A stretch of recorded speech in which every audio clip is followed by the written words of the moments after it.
ਸ਼ੇਰੇ Punjab 600 AM ਤੇ ਨਿੱਘਾ ਹਾਰਦਿਕ ਸਵਾਗਤ ਹੈ। ਮੈਂ ਤੁਹਾਡਾ ਮੇਜ਼ਬਾਨ ਹਰਜੀਤ ਸਿੰਘ ਗਿੱਲ ਸ਼ੋਅ ਲੈ ਕੇ ਤੁਹਾਡੀ ਸੇਵਾ ਦੇ ਵਿੱਚ ਹਾਜ਼ਰ ਹਾਂ। ਪਰ ਸ਼ਿੰਦਰਪੁਰੇਵਾਲ ਸ਼ੋਅ ਦਾ ਇਹ ਸਮਾਂ 7:14 ਹੋਏ ਨੇ ਤੇ 6 ਦਸੰਬਰ ਦਾ ਦਿਨ ਹੈ, ਵਰਾ 2021 ਦਾ ਸੋਮਵਾਰ ਹੈ। 21 ਮੱਘਰ ਨਾਨਕ ਸੰਮਤ 553। ਨਿੱਘਾ ਹਾਰਦਿਕ ਸਵਾਗਤ ਹੈ। ਚਲਾਂਗੇ ਪੰਜਾਬ ਨੂੰ, ਦੇਸ਼ ਪੰਜਾਬ ਦੇ ਝਰੋਖੇ ਦੇ ਵਿੱਚੋਂ ਨਵਕਿਰਨ ਸਿੰਘ ਪੱਤੀ ਗੱਲਬਾਤ ਕਰਨਗੇ। ਅੱਜ ਕਈ ਵਿਸ਼ੇ ਤੁਹਾਡੇ ਨਾਲ ਸਾਂਝੇ ਕਰਨੇ ਨੇ। ਉਹਦੇ ਚੋਂ ਪਹਿਲਾ ਹੋਏਗਾ ਤੁਹਾਡੇ ਕੋਵਿਡ ਟੈਸਟ ਦੀ ਜਾਣਕਾਰੀ ਤੁਹਾਨੂੰ ਦੇਣੀ। ਕੋਵਿਡ ਟੈਸਟ ਦਾ ਬੜਾ ਰੇੜਕਾ ਪਿਆ, ਹੁਣ ਦੁਬਾਰਾ ਫੇਰ ਟੈਸਟ ਹੋ ਰਹੇ ਨੇ ਅਮਰੀਕਾ ਵਾਲੇ ਪਾਸੇ ਨੂੰ ਤੇ ਆਉਂਦਿਆਂ ਨੂੰ, ਤੇ ਵਿੰਸ ਸਾਰਾ ਗੱਲਬਾਤ ਇਸ 'ਤੇ ਕਰਨਗੇ। ਟੈਸਟ ਉਹਨਾਂ ਦੀ ਇੱਕ ਕੰਪਨੀ ਹੈ ਜਿਹੜੀ ਕਰਦੀ ਹੈ, ਤੇ ਇਸ ਦੇ ਬਾਰੇ ਬਹੁਤ ਸਵਾਲ ਨੇ ਤੁਹਾਡੇ, ਇਸ 'ਤੇ ਗੱਲਬਾਤ ਹੋਏਗੀ।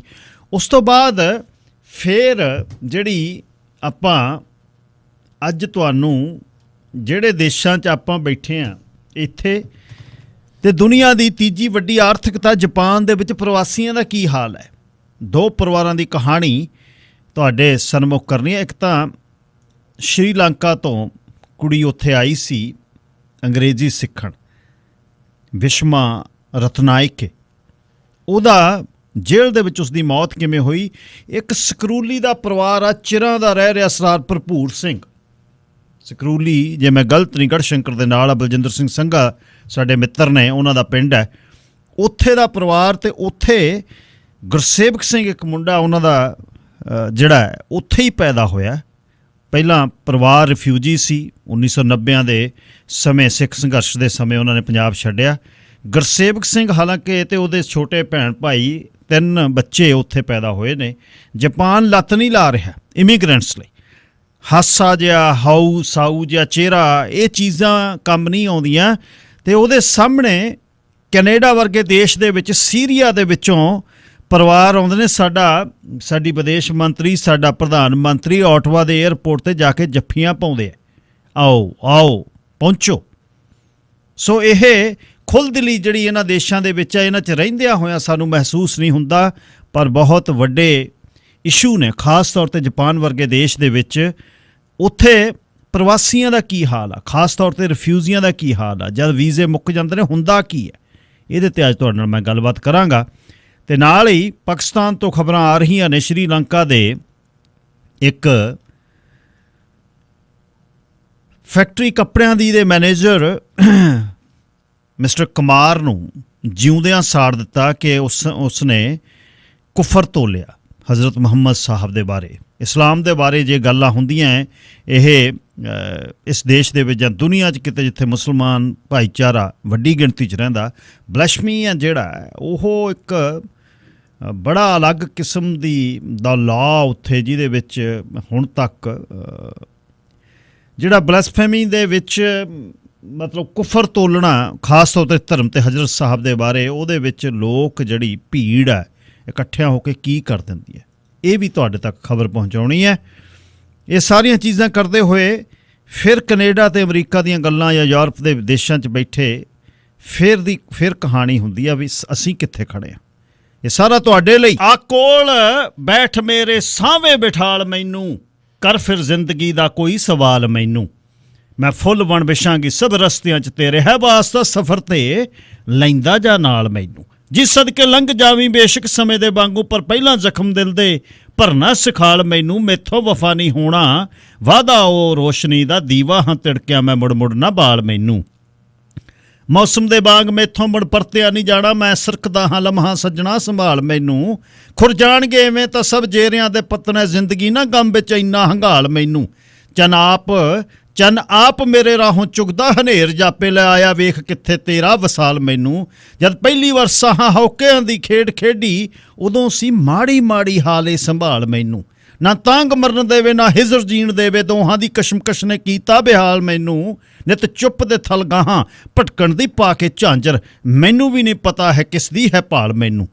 ਰੁੱਖੋ ਮੈਂ ਕਿਰਦਾ ਤੱਕਿਆ ਜਦੇ ਜ਼ਰਦ ਪੱਤਾ, ਤਾਂ ਆ ਗਿਆ ਅਚਾਨਕ ਆਪਣਾ ਖਿਆਲ ਮੈਨੂੰ। ਜਾਣਾ ਸੀ ਤੇ ਨਾ ਆਉਂਦੋ, ਜਾਣਾ ਸੀ ਤੇ ਨਾ ਆਉਂਦਾ, ਜੇ ਆ ਗਿਆ ਤਾਂ ਰੁਕ ਜਾ, ਤੇਰੀ ਹੀ ਤਾਂ ਸੀ ਸੱਜਣਾ ਓਏ ਸਦੀਆਂ ਤੋਂ ਭਾਲ ਮੈਨੂੰ, ਤੇਰੀ ਹੀ ਤਾਂ ਸੀ ਸੱਜਣਾ ਸਦੀਆਂ ਤੋਂ ਭਾਲ ਮੈਨੂੰ। ਸਿਮਰਨਜੀਤ ਮਾਨ ਲਿਖਦੇ ਨੇ ਜਲੰਧਰੋਂ। ਚੱਲੀਏ ਪੰਜਾਬ ਨੂੰ ਉਡੀਕ ਰਹੇ ਨੇ ਸਰਦਾਰ ਨਵਕਿਰਨ ਸਿੰਘ ਪੱਤੀ। ਆਥਣ ਦਾ ਸਮਾਂ ਉੱਥੇ ਥੋੜ੍ਹੀ ਜਿਹੀ ਅੱਜ ਤਕਨੀਕੀ ਕਾਰਨ ਕਰਕੇ ਫੇਸਬੁੱਕ 'ਤੇ ਪੰਜਾਬੀਆਂ ਵਾਲੇ ਅਲਾਈਵ ਨਹੀਂ ਹੋਣਾ ਤੇ ਸਿੱਧੀ ਉਹ ਗੱਲਬਾਤ ਤੁਹਾਡੇ ਨਾਲ ਕਰਾਂਗੇ। ਸਰਦਾਰ ਨਵਕਿਰਨ ਸਿੰਘ ਪੱਤੀ ਜੀ, ਸਵਾਗਤ, ਸਤਿ ਸ੍ਰੀ ਅਕਾਲ। ਸ਼ੁਕਰੀਆ ਗਿੱਲ ਸਾਹਿਬ ਜੀ, ਤੁਹਾਨੂੰ ਅਤੇ ਸ਼ੇਰੇ ਪੰਜਾਬ ਰੇਡੀਓ ਦੇ ਸਾਰੇ ਹੀ ਸਰੋਤਿਆਂ ਨੂੰ ਮੇਰੇ ਵੱਲੋਂ ਵੀ ਪਿਆਰ ਭਰੀ ਸਤਿ ਸ੍ਰੀ ਅਕਾਲ ਜੀ। ਜੀ ਗਿੱਲ ਸਾਹਿਬ, ਲੈ ਵੇ, ਖਬਰਾਂ ਦੀ ਸ਼ੁਰੂਆਤ ਤੋਂ ਪਹਿਲਾਂ ਇੱਕ ਖਾਸ ਖਬਰ ਦਵਾਂ, ਤੁਹਾਡੇ ਤੱਕ ਵੀ ਆ ਜਾਣੀ ਆ। ਮੈਨੂੰ ਇਹ ਪਤਾ ਲੱਗਿਆ ਵੀ ਬਠਿੰਡੇ ਦੇ ਨੇੜੇ ਦਾ ਇੱਕ ਬਾਦਲ ਦਲ ਦਾ ਵੱਡਾ ਨੇਤਾ 2-3 ਜਣਿਆਂ ਨੂੰ ਭਾਜਪਾ ਵੱਲ ਨੂੰ ਲਈ ਜਾਂਦਾ ਤੇ ਮੈਨੂੰ ਲੱਗਦਾ ਜਾ ਵੜਨਾ ਘੰਟੇ 2 ਘੰਟੇ 'ਚ, ਨਹੀਂ ਤਾਂ ਕੱਲ੍ਹ ਨੂੰ ਦਿਨ ਚੜ੍ਹਦੇ ਨੂੰ। ਅੱਛਾ, ਕੈਪਟਨ ਅਮਰਿੰਦਰ ਸਿੰਘ ਨੇ ਚੰਡੀਗੜ੍ਹ ਦੇ ਵਿੱਚ ਦਫ਼ਤਰ ਖੋਲ੍ਹਤਾ ਜੀ, ਫਿਰ ਕੀ ਕਹਿੰਦਾ ਸੈ?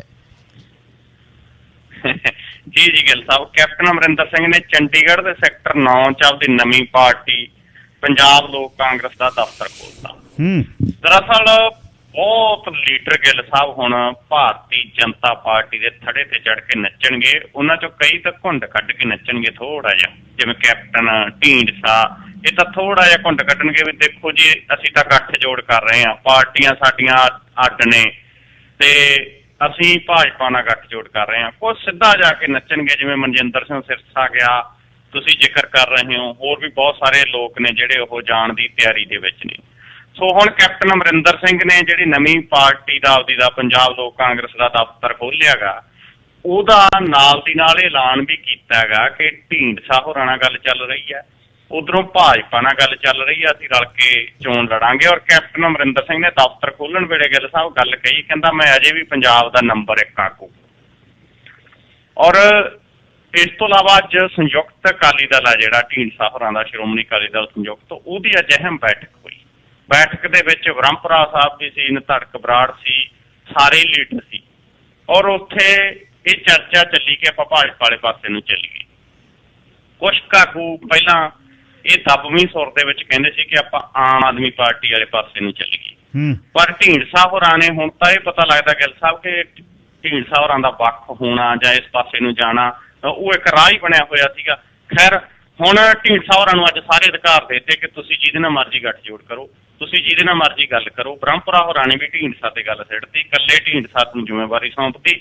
ਢੀਂਡਸਾ ਹੋਰਾਂ ਨੇ ਕਿਸ ਪਾਸੇ ਤੁਰਨਾ ਆਪਾਂ ਨੂੰ ਪਤਾ ਹੈ। ਸੋ ਆਉਣ ਵਾਲੇ ਦਿਨਾਂ 'ਚ ਖਬਰ ਆ ਸਕਦੀ ਹੈ ਕਿ ਸੁਖਦੇਵ ਸਿੰਘ ਢੀਂਡਸਾ ਸੈਂਟਰ 'ਚ ਮਿਨਿਸਟਰ ਵੀ ਬਣਾਏ ਜਾ ਸਕਦੇ ਨੇ, ਕਿਉਂਕਿ ਜਿਹੜੀ ਬਾਰਗੇਨਿੰਗ ਬਾਦਲ ਪਰਿਵਾਰ ਨਾਲ ਹੁੰਦੀ ਸੀ ਭਾਜਪਾ ਦੀ, ਉਹ ਹੁਣ ਢੀਂਡਸਾ ਹੋਰਾਂ ਨਾਲ ਹੋਣੀ ਹੈ। ਤੇ ਉਧਰੋਂ ਕੈਪਟਨ ਅਮਰਿੰਦਰ ਸਿੰਘ ਨੂੰ ਪੰਜਾਬ ਦਾ ਮੁੱਖ ਮੰਤਰੀ ਚਿਹਰਾ ਬਣਾ ਦੇਣਾ ਤੇ ਇਹ ਸਾਂਝੀ ਚੋਣ ਆ ਜਿਹੜੀ ਉਹ ਲੜਨਗੇ। ਆਉਣ ਬਸ ਥੋੜੇ ਦਿਨਾਂ ਦੇ ਵਿੱਚ ਐਲਾਨ ਹੋ ਜਾਣਾ ਤੇ ਹੋਰ ਵੀ ਬਹੁਤ ਸਾਰੇ ਆਗੂ ਨੇ ਜਿਹੜੇ ਭਾਜਪਾ ਵਾਲੇ ਪਾਸੇ ਨੂੰ ਜਾ ਸਕਦੇ ਨੇ। ਜੀ ਗਿੱਲ ਸਾਹਿਬ, ਹੋਰ ਬਹੁਤ ਵੱਡੀ ਖਬਰ ਸੁਨੇਹਾ ਹੀ ਪਤਾ ਲੱਗੀ ਵੇ, ਦੇਖਿਓ ਕੀ ਬਣਦਾ। ਮੈਂ ਕਿਹਾ ਯਾਰ ਆ ਤਾਂ ਜੇ ਹੋ ਗਈ ਇਹ ਤਾਂ ਫਿਰ ਮਾੜੀ ਗੱਲ ਹੋਈ। ਇੱਕ ਗੱਲ ਹੈ, ਮੈਨੂੰ ਰਾਜਨੀਤੀ ਦੇ ਵਿੱਚ ਫਰਕ ਤਾਂ ਲੱਗ ਸਕਦਾ, ਪਰ ਜਦ 10-10 ਸਾਲ 1.5 ਇੰਚ ਮੋਟੀ ਮਲਾਈ ਖਾਧੀ ਹੋਵੇ ਉਸ ਪਾਰਟੀ ਨੂੰ ਔਖੇ ਸਮੇਂ 'ਚ ਛੱਡਣਾ, ਇਹ ਗੱਲ ਮੈਨੂੰ ਮਾੜੀ ਲੱਗਦੀ ਹੈ। ਬਾਕੀ ਰਾਜਨੀਤੀ ਤਾਂ ਹੁੰਦੀ ਰਹਿੰਦੀ ਆ, ਰਾਜਨੀਤੀ ਦਾ ਨਾਂ ਹੀ ਇਹ ਆ। ਖੈਰ, ਅੱਛਾ ਹੁਣ ਮੈਨੂੰ ਇਉਂ ਦੱਸਿਓ, ਕਾਂਗਰਸ ਨੇ ਜਾਖੜ ਨੂੰ ਟਿਕਾਇਆ ਜਾਂ ਜਾਖੜ ਹੱਥੋਂ ਤਿਲਕਦਾ ਜਾਂਦਾ ਸੀ? ਗਈ ਭਾਜਪਾ ਗਿਆ ਭਾਜਪਾ ਵੱਲ ਨੂੰ, ਤੇ ਬਾਜਵਾ ਨੂੰ ਕਿਹੜੀਆਂ ਜ਼ਿੰਮੇਵਾਰੀਆਂ ਦਿੱਤੀਆਂ? ਜੀ ਗਿੱਲ ਸਾਹਿਬ, ਇਹ ਟਿਕਾ ਲਏ ਜੀ ਕਾਂਗਰਸ ਪਾਰਟੀ ਨੇ। ਔਰ ਕਾਂਗਰਸ ਪਾਰਟੀ ਨੇ ਸੁਨੀਲ ਜਾਖੜ ਨੂੰ ਬਹੁਤ ਵੱਡੀ ਜ਼ਿੰਮੇਵਾਰੀ ਦਿੱਤੀ ਹੈ। ਚੋਣ ਕੰਪੇਨ ਕਮੇਟੀ ਦੀ ਕਮਾਨ ਸੌਂਪਤੀ। ਜਿਹੜੀ ਵੀ ਚੋਣ ਕੰਪੇਨ ਚੱਲਣੀ ਹੈ ਪੰਜਾਬ ਦੇ ਵਿੱਚ, ਤਿਆਰੀ ਖਿੱਚਦੀ, ਉਹਦੀ ਕਮਾਨ ਆ ਜਿਹੜੀ ਉਹ ਸੁਨੀਲ ਜਾਖੜ ਹੋਰਾਂ ਨੂੰ ਸੌਂਪ ਦਿੱਤੀ ਹੈ। ਇਸ ਤੋਂ ਇਲਾਵਾ ਅੰਬਿਕਾ ਸੋਨੀ ਨੂੰ ਚੋਣ ਤਾਲਮੇਲ ਕਮੇਟੀ ਦੀ ਪ੍ਰਮੁੱਖ ਆ ਜਿਹੜੀ ਉਹ ਨਿਯੁਕਤ ਕੀਤਾ। ਔਰ ਪ੍ਰਤਾਪ ਸਿੰਘ ਬਾਜਵਾ ਹੋਰਾਂ ਨੂੰ ਚੋਣ ਮੈਨੀਫੈਸਟੋ ਕਮੇਟੀ ਦਾ ਪ੍ਰਮੁੱਖ ਨਿਯੁਕਤ ਕੀਤਾ ਗਿਆ। ਤਿੰਨਾਂ ਨੂੰ ਅਹਿਮ ਜ਼ਿੰਮੇਵਾਰੀਆਂ ਨੇ ਜਿਹੜੀਆਂ ਉਹ ਦੇ ਦਿੱਤੀਆਂ ਗਈਆਂ ਨੇ। ਸੋ ਪ੍ਰਤਾਪ ਸਿੰਘ ਬਾਜਵਾ ਹੁਣ ਚੋਣ ਮੈਨੀਫੈਸਟੋ ਬਣਾਉਣਗੇ, ਉਹ ਕਮੇਟੀ ਦੇ ਵਿੱਚ ਹੋਣਗੇ ਅਹਿਮ ਪ੍ਰਮੁੱਖ। ਔਰ ਉਧਰੋਂ ਸੁਨੀਲ ਜਾਖੜ ਚੋਣ ਕੰਪੇਨ ਕਮੇਟੀ ਦੇ ਪ੍ਰਮੁੱਖ ਹੋਣਗੇ ਤੇ ਅੰਬਿਕਾ ਸੋਨੀ ਚੋਣ ਤਾਲਮੇਲ ਕਮੇਟੀ ਦੀ। KC ਵੇਣੂਗੋਪਾਲ ਵੱਲੋਂ ਇਹ ਜ਼ਿੰਮੇਵਾਰੀਆਂ ਦਿੱਤੀਆਂ ਗਈਆਂ। ਇਸ ਤੋਂ ਇਲਾਵਾ ਇੱਕ ਸਕਰੀਨਿੰਗ ਕਮੇਟੀ ਗਠਿਤ ਕੀਤੀ ਗਈ ਆ, ਉਹਦੇ 'ਚ ਸੀਨੀਅਰ ਕਾਂਗਰਸ ਆਗੂ ਚੰਦਨ ਯਾਦਵ, ਕ੍ਰਿਸ਼ਨਾ ਅਲਾਵਰੂ ਤੇ ਪੰਜਾਬ ਕਾਂਗਰਸ ਦੇ ਇੰਚਾਰਜ ਹਰੀਸ਼ ਚੌਧਰੀ, ਨਵਜੋਤ ਸਿੱਧੂ, ਚਰਨਜੀਤ ਚੰਨੀ, ਸੁਨੀਲ ਜਾਖੜ ਤੇ ਪੰਜਾਬ ਨਾਲ ਸੰਬੰਧਿਤ ਆਲ ਇੰਡੀਆ ਕਾਂਗਰਸ ਕਮੇਟੀ ਦੇ ਸਕੱਤਰ ਜਿਹੜੇ ਨੇ ਉਹ ਸ਼ਾਮਲ ਹੋਣਗੇ। ਸੋ ਇਸ ਕਮੇਟੀ 'ਚ ਵੀ ਦੇਖੋ ਮੁੱਖ ਮੰਤਰੀ ਹੋਣੇ ਚੰਨੀ ਨੂੰ ਰੱਖਣਾ ਪੈਣਾ ਸੀ, ਕਾਂਗਰਸ ਪ੍ਰਧਾਨ ਹੋਣੇ ਸਿੱਧੂ ਨੂੰ ਰੱਖਣਾ ਪੈਣਾ ਸੀ, ਇਹ 'ਚ ਵੀ ਜਾਖੜ ਨੂੰ ਰੱਖਿਆ। ਸੋ ਜਾਖੜ ਨੂੰ ਅਹਿਮੀਅਤ ਬਰੋਬਰ ਤੇ ਦਿੱਤੀ ਆ। ਜਿਹੜੀ ਨਵੀਂ ਸਰਕਾਰ 'ਚ ਇਹਨਾਂ ਦੀ ਗਿੱਲ ਸਾਹਿਬ ਬਣਦੀ ਆ 2022 ਦੇ ਵਿੱਚ, ਤਾਂ ਜਾਖੜ ਉਪ ਮੁੱਖ ਮੰਤਰੀ ਉਹਦੇ ਨਾਲ ਗੱਲਬਾਤ ਆ ਜਿਹੜੀ ਚੱਲ ਰਹੀ ਆ, ਸ਼ਾਇਦ ਉਹ ਹੋਣਗੇ। ਉਹਨਾਂ ਨੂੰ ਹੁਣ ਵੀ ਆਫਰ ਕੀਤੀ ਗਈ ਸੀ ਪਰ ਉਹ ਨਾਰਾਜ਼ ਹੋ ਗਏ ਸੀ, ਕਿਉਂਕਿ ਅੰਬਿਕਾ ਸੋਨੀ ਨੇ ਕਹਿ ਦਿੱਤਾ ਸੀਗਾ ਕਿ ਸੁਨੀਲ ਜਾਖੜ ਦੀ ਥਾਂ ਦੇ ਉੱਤੇ ਪੰਜਾਬ 'ਚੋਂ ਸਿੱਖ ਚਿਹਰਾ ਗਾ ਜਿਹੜਾ ਉਹੀ ਪੰਜਾਬ ਦਾ ਮੁੱਖ ਮੰਤਰੀ ਹੋਣਾ ਚਾਹੀਦਾ। ਇਹ ਤੋਂ ਨਾਰਾਜ਼ ਹੋ ਗਏ ਸੀਗੇ, ਪਰ ਹੁਣ ਉਹਨਾਂ ਨੂੰ ਦੁਬਾਰੇ ਫੇਰ ਕਾਂਗਰਸ ਪਾਰਟੀ ਨੇ ਸਹਿਮਤ ਕਰ ਲਿਆ ਗਾ ਜੀ। ਕੇਜਰੀਵਾਲ ਬੋਲਦਾ ਬੋਲਦਾ ਸਲਿੱਪ ਮਾਰ ਗਿਆ, ਥੱਲਿਓਂ ਕਿਸੇ ਨੇ ਬੋਲਤਾ, ਪਿੱਛੇ ਭਗਵੰਤ ਮਾਨ ਖੜਾ ਸੀ। ਗੱਲ ਜਿਹੜੇ ਉਹਨੇ ਸ਼ਬਦ ਕਹੇ ਨੇ ਚਰਨਜੀਤ ਚੰਨੀ ਨੂੰ, ਉਹ ਪੰਜਾਬੀ ਸਤਿਕਾਰ ਲਈ ਤੇ ਪੰਜਾਬੀ ਅਣਖ ਲਈ ਬਹੁਤ ਵੱਡੀ ਗੱਲ ਹੈ। ਚੰਨੀ ਉਹਨਾਂ ਨੇ ਕੱਪੜਿਆਂ ਦੀ ਗੱਲ ਕੀਤੀ ਤੇ ਤੂੰ ਕਹਦੇ ਕੱਪੜਿਆਂ ਦੀ, ਤੇ ਉਹ ਵੀ ਕਹਿੰਦੇ ਨੇ ਮੈਂ ਮੰਜੇ ਬੁਣਦਾ, ਮੈਂ ਜੇ ਬੁਣਦਾ। ਜਿਹੜਾ ਐਂ ਕਹਿਣਾ ਵੀ ਰਿਸ਼ਤਾ ਕਰਨਾ, ਇਹ ਬਹੁਤ ਵੱਡੇ ਸ਼ਬਦ ਨੇ। ਤੇ ਹੋ ਸਕਦਾ ਕੇਜਰੀਵਾਲ ਨੂੰ ਇਸ ਦਾ ਦੇਣਾ ਕਰਨਾ ਪਵੇ। ਹੁਣ ਕਹਿ ਤਾਂ ਬੈਠਾ ਸਿੱਖ ਚਿਹਰੇ ਨੂੰ, ਹੁਣ ਸਿੱਖ ਚਿਹਰਾ ਨਹੀਂ ਦੇ ਰਿਹਾ ਤੇ ਸ਼ਸ਼ੋਦੀਆ ਵਿੱਚੇ ਤੁਰਿਆ ਫਿਰਦਾ। ਗੱਲ ਟਿੱਕੀ ਆ ਭਗਵੰਤ ਮਾਨ ਨਾਲ ਜਾਂ ਨਹੀਂ ਹਾਲੇ ਪਤਾ ਨਹੀਂ। ਹੁਣ ਫੇਰ ਪੰਜਾਬ ਬਾਹਰਲਾ ਵਿਹੜਾ ਬਣਾਇਆ ਹੋਇਆ, ਗੱਲ ਕੀ ਚੱਲ ਰਹੀ ਹੈ? ਜੀ ਗਿੱਲ ਸਾਹਿਬ, ਇੰਨੀ ਛੇਤੀ ਤਾਂ ਕੋਈ ਨਾਨਕੀ ਨਹੀਂ ਜਾਂਦਾ ਜਿੰਨੀ ਛੇਤੀ ਕੇਜਰੀਵਾਲ ਪੰਜਾਬ ਆ ਜਾਂਦਾ। ਸੋ ਦਿੱਲੀ ਦਾ ਵੀ ਮੁੱਖ ਮੰਤਰੀ ਹੈ ਜੀ ਅਰਵਿੰਦ ਕੇਜਰੀਵਾਲ, ਉਹਨਾਂ ਨੂੰ ਦਿੱਲੀ ਨੂੰ ਵੀ ਸਾਂਭਣਾ ਚਾਹੀਦਾ। ਉਹ ਤਾਂ ਉਪ ਮੁੱਖ ਮੰਤਰੀ ਮਨੀਸ਼ ਸਿਸੋਦੀਆ ਤਾਂ ਉਹਨਾਂ ਦਾ ਫਿਰਦਾ ਹੀ ਪੰਜਾਬ ਰਹਿੰਦਾ, ਰਾਘਵ ਚੱਡਾ ਉਹਨਾਂ ਦਾ ਉਹ ਪੰਜਾਬ 'ਚ ਫਿਰਦਾ ਰਹਿੰਦਾ, ਔਰ ਕੇਜਰੀਵਾਲ ਹਰ ਹਫ਼ਤੇ ਪੰਜਾਬ। ਗਿੱਲ ਸਾਹਿਬ ਗੱਲ ਤਾਂ ਇੱਥੋਂ ਤੱਕ ਆ। ਹੁਣ ਦੇਖੋ ਕਾਂਗਰਸ ਪਾਰਟੀ ਦੇ ਉੱਤੇ ਇਲਜ਼ਾਮ ਲੱਗਦੇ ਨੇ ਵੀ ਚੰਨੀ ਨੂੰ ਉਹਦੀ ਸੱਦ ਲੈਂਦੇ ਨੇ, ਤਾਂ ਪੰਜਾਬ ਦੇ ਮੁੱਖ ਮੰਤਰੀ ਨੂੰ ਅਧਿਕਾਰ ਹੋਣ, ਦਿੱਲੀ ਕਿਉਂ ਬੁਲਾਉਂਦੇ ਨੇ? ਪਰ ਇਹਨਾਂ ਨੇ ਤਾਂ ਉਹਦੇ ਉਲਟ ਕਹਾ, ਉਦੋਂ ਵੀ ਕਹਾ ਇੱਕ ਸਟੈਪ ਵੀ ਇਹ ਤਾਂ ਸਾਦੇ ਵੀ ਨਹੀਂ, ਆਪ ਹੀ ਆ ਜਾਂਦੇ ਨੇ। ਜੇ ਆ ਕੇ ਇੱਥੇ ਅਨਾਊਂਸ ਕਰਨਾ ਗਾ ਵੀ ਤੁਹਾਨੂੰ 1000 ਰੁਪਇਆ ਦੇਊ, ਉਹ ਵੀ ਕੇਜਰੀਵਾਲ ਦਿੱਲੀ ਤੋਂ ਪੰਜਾਬ ਇਹ ਕਹਿਣ ਲਈ ਆਉਂਦੇ ਨੇ ਭਾਈ ਹਜ਼ਾਰਾਂ ਕਰੋੜ ਰੁਪਈਆ, ਤੇ ਤੁਸੀਂ ਇਸ ਗੱਲ ਦੇ ਉੱਤੇ ਇਹਦੀਆਂ ਐਡਵਰਟਾਈਜ਼ਮੈਂਟ ਤੇ ਉਹਨਾਂ ਦੇ ਆਉਣ ਤੇ ਜਾਣ ਤੇ ਲਾਈ ਜਾਂਦੇ ਹੋ। ਇਹ ਗੱਲ ਤਾਂ ਭਗਵੰਤ ਮਾਨ ਵੀ ਕਹਿ ਸਕਦਾ। ਫਿਰ ਗਿੱਲ ਸਾਹਿਬ ਇੱਥੋਂ ਇੱਕ ਗੱਲ ਇਹ ਵੀ ਸਾਫ਼ ਹੁੰਦੀ ਆ ਕਿ ਜੇ ਭਗਵੰਤ ਮਾਨ ਨੂੰ ਸੀਐਮ ਕੈਂਡੀਡੇਟ ਬਣਾ ਵੀ ਦੇਣ, ਇਹ ਮੰਨ ਲਓ ਇਹਨਾਂ ਦੀ ਸਰਕਾਰ ਬਣ ਵੀ ਜਾਵੇ, ਤਾਂ ਫਿਰ ਜੇ ਇਸ ਤਰੀਕੇ ਦੇ ਨਾਲ ਹੀ ਹੈ ਵੀ ਹਰ ਚੀਜ਼ ਕਰਨ ਕੇਜਰੀਵਾਲ ਨੇ ਪੰਜਾਬ ਆਉਣਾ ਹੈ, ਫਿਰ ਭਗਵੰਤ ਮਾਨ ਕੋਲ ਕੀ ਅਧਿਕਾਰ ਹੋਊ? ਫਿਰ ਪੰਜਾਬ ਦੀ ਆਮ ਆਦਮੀ ਪਾਰਟੀ ਕੋਲੇ ਕੀ ਅਧਿਕਾਰ ਹੋਊ? ਸੋ ਕੇਜਰੀਵਾਲ ਸਾਹਿਬ ਕੱਲ੍ਹ ਨੂੰ ਫਿਰ ਮੰਗਲਵਾਰ ਨੂੰ ਦੁਆਬੇ 'ਚ ਆਉਣਗੇ ਜੀ, ਕਹਿ ਰਹੇ ਨੇ ਕਿ ਦਲਿਤ ਭਾਈਚਾਰੇ ਦੇ ਲਈ ਕੋਈ ਵੱਡਾ ਐਲਾਨ ਕਰ ਸਕਦੇ ਨੇ। ਸੋ ਐਲਾਨ ਤਾਂ ਉਹ ਐਂ ਕਰਨ ਆਉਂਦੇ ਨੇ ਜਿਵੇਂ ਕੋਈ ਚੀਫ ਮਿਨਿਸਟਰ ਹੋਣ ਪੰਜਾਬ ਦੇ ਜਾਂ ਦੇਸ਼ ਦੇ ਪ੍ਰਾਈਮ ਮਿਨਿਸਟਰ ਹੋਣ। ਸੋ ਇਸ ਤਰ੍ਹਾਂ ਦੇ ਐਲਾਨ ਤਾਂ ਭਗਵੰਤ ਮਾਨ ਹੋਰੀ ਵੀ ਕਰ ਸਕਦੇ ਨੇ। ਸੋ ਇਸ ਗੱਲ ਨੂੰ ਲੈ ਕੇ ਸਵਾਲ ਵੀ ਉੱਠ ਰਹੇ ਨੇ ਜੀ। ਅੱਛਾ ਜੀ, ਰਾਜਨੀਤੀ ਤੋਂ ਹਟ ਕੇ ਥੋੜ੍ਹੀ ਜਿਹੀ ਇੱਕ ਗੱਲ ਕਰ ਲਈਏ ਤੇ ਫਿਰ ਰਾਜਨੀਤੀ ਵਾਲੇ ਪਾਸੇ ਨੂੰ ਆਉਨੇ ਆ। ਨਾਗਾਲੈਂਡ ਦੇ ਵਿੱਚੋਂ ਇੱਕ ਵੱਡੀ ਖਬਰ ਆ ਰਹੀ ਹੈ ਕਿ ਭਾਰਤੀ ਫੌਜ ਵੱਲੋਂ ਫਾਇਰਿੰਗ 'ਚ 14 ਆਮ ਲੋਕ ਮਾਰੇ ਗਏ। ਇਹ ਕੀ ਕਹਾਣੀ ਹੈ ਜੀ? ਜੀ ਗਿੱਲ ਸਾਹਿਬ, ਇਹ ਬਹੁਤ ਮੰਦਭਾਗੀ ਗੱਲ ਵਾਪਰੀ ਹੈ। ਭਾਰਤ ਦੇ ਉੱਤਰ ਪੂਰਬੀ ਰਾਜ ਨਾਗਾਲੈਂਡ ਦੇ ਮੋਨ ਜ਼ਿਲ੍ਹੇ ਦੇ ਵਿੱਚ ਸੁਰੱਖਿਆ ਬਲਾਂ ਦੇ ਵੱਲੋਂ ਚਲਾਈਆਂ ਗੋਲੀਆਂ ਦੇ ਨਾਲ ਆਮ ਲੋਕ ਜਿਹੜੇ ਜਮਾਂ ਬੇਕਸੂਰ ਸੀ, ਉਹਨਾਂ ਦਾ ਇੰਚ ਭਰ ਵੀ ਰੱਤੀ ਭਰ ਵੀ ਕਸੂਰ ਨਹੀਂ ਸੀ, ਉਹਨਾਂ ਨੂੰ ਮਾਰ ਦਿੱਤਾ ਗਿਆ। ਔਰ ਫੌਜ ਨੇ ਹੁਣ ਇਸ ਮਸਲੇ ਦੇ ਵਿੱਚ ਕੋਰਟ ਆਫ ਇਨਕੁਆਇਰੀ ਬਿਠਾ ਦਿੱਤੀ ਹੈ। ਫੌਜ ਦਾ ਕਹਿਣਾ ਕਿ ਦੂਸਰੇ ਪਾਸੇ ਇੱਕ ਸੈਨਿਕ ਦੀ ਜਾਨ ਵੀ ਹੈ ਜਿਹੜੀ ਉਹ ਗਈ ਹੈ, ਕੁਝ ਜ਼ਖਮੀ ਹੋਏ ਨੇ, ਪਰ ਲੋਕਾਂ ਦੀ ਗਿਣਤੀ ਵੀ ਅਜੇ ਤੱਕ ਪਤਾ ਨਹੀਂ ਲੱਗ ਰਹੀ ਕਿ ਲੋਕਾਂ ਦੀਆਂ ਮੌਤਾਂ ਦੀ ਗਿਣਤੀ ਵੱਧ ਹੋ ਸਕਦੀ ਹੈ, ਕਿਉਂਕਿ ਕੁਝ ਲੋਕ ਨੇੜਲੇ ਸੂਬੇ ਅਸਾਮ ਦੇ ਵਿੱਚ ਆ ਕੇ ਵੀ ਦਾਖਲ ਹੋਏ ਨੇ, ਕੁਝ ਗੰਭੀਰ ਬਿਮਾਰ ਨੇ, ਕੁਝ ਗੰਭੀਰ ਫੱਟੜ ਹੋਏ ਨੇ। ਜਾਣੀ ਕਿ ਤਾਂ ਇਹ ਮਸਲਾ ਅੱਜ ਅਦਾਲਤ ਦੇ ਵਿੱਚ ਵੀ ਗਿਆ ਔਰ ਲੋਕ ਸਭਾ ਰਾਜ ਸਭਾ ਦੇ ਵਿੱਚ ਵੀ ਗੂੰਜਿਆ। ਉੱਥੇ ਕੇਂਦਰ ਸਰਕਾਰ ਨੂੰ ਸਵਾਲ ਉੱਠੇ ਤਾਂ ਦੇਸ਼ ਦੇ ਗ੍ਰਹਿ ਮੰਤਰੀ ਅਮਿਤ ਸ਼ਾਹ ਹੋਰਾਂ ਨੇ ਇਸ ਮਸਲੇ ਦੇ ਉੱਤੇ ਸਿਰਫ ਗਿੱਲ ਸਾਹਿਬ ਇਹ ਕਹਿ ਕੇ ਕਿ ਅਜਿਹੀ ਘਟਨਾ ਮੁੜ ਨਾ ਵਾਪਰੇ, ਤਫਤੀਸ਼ ਕਰ ਰਹੇ ਆ, ਔਰ ਉਹਨਾਂ ਨੇ ਕਿਹਾ ਤਫਤੀਸ਼ ਕਰਵਾਈ ਜਾ ਰਹੀ ਆ, ਔਰ ਇਹ ਕਹਿ ਕੇ ਪੱਲਾ ਝਾੜ ਲਿਆ ਕਿ ਇਹ ਜਿਹੜੀ ਕਾਰਵਾਈ ਹੋਈ ਹੈਗੀ ਉਹ ਅਫਸੋਸਨਾਕ ਆ ਔਰ ਇਹ ਗਲਤੀ ਦੇ ਨਾਲ ਜਿਹੜੀ ਕਿਤੇ ਨਾ ਕਿਤੇ ਭੁਲੇਖੇ ਦੇ ਨਾਲ ਹੋਈ ਆ, ਪਰ ਆਮ ਨਾਗਰਿਕਾਂ ਦੀ ਜਾਨ ਗਈ ਹੈ।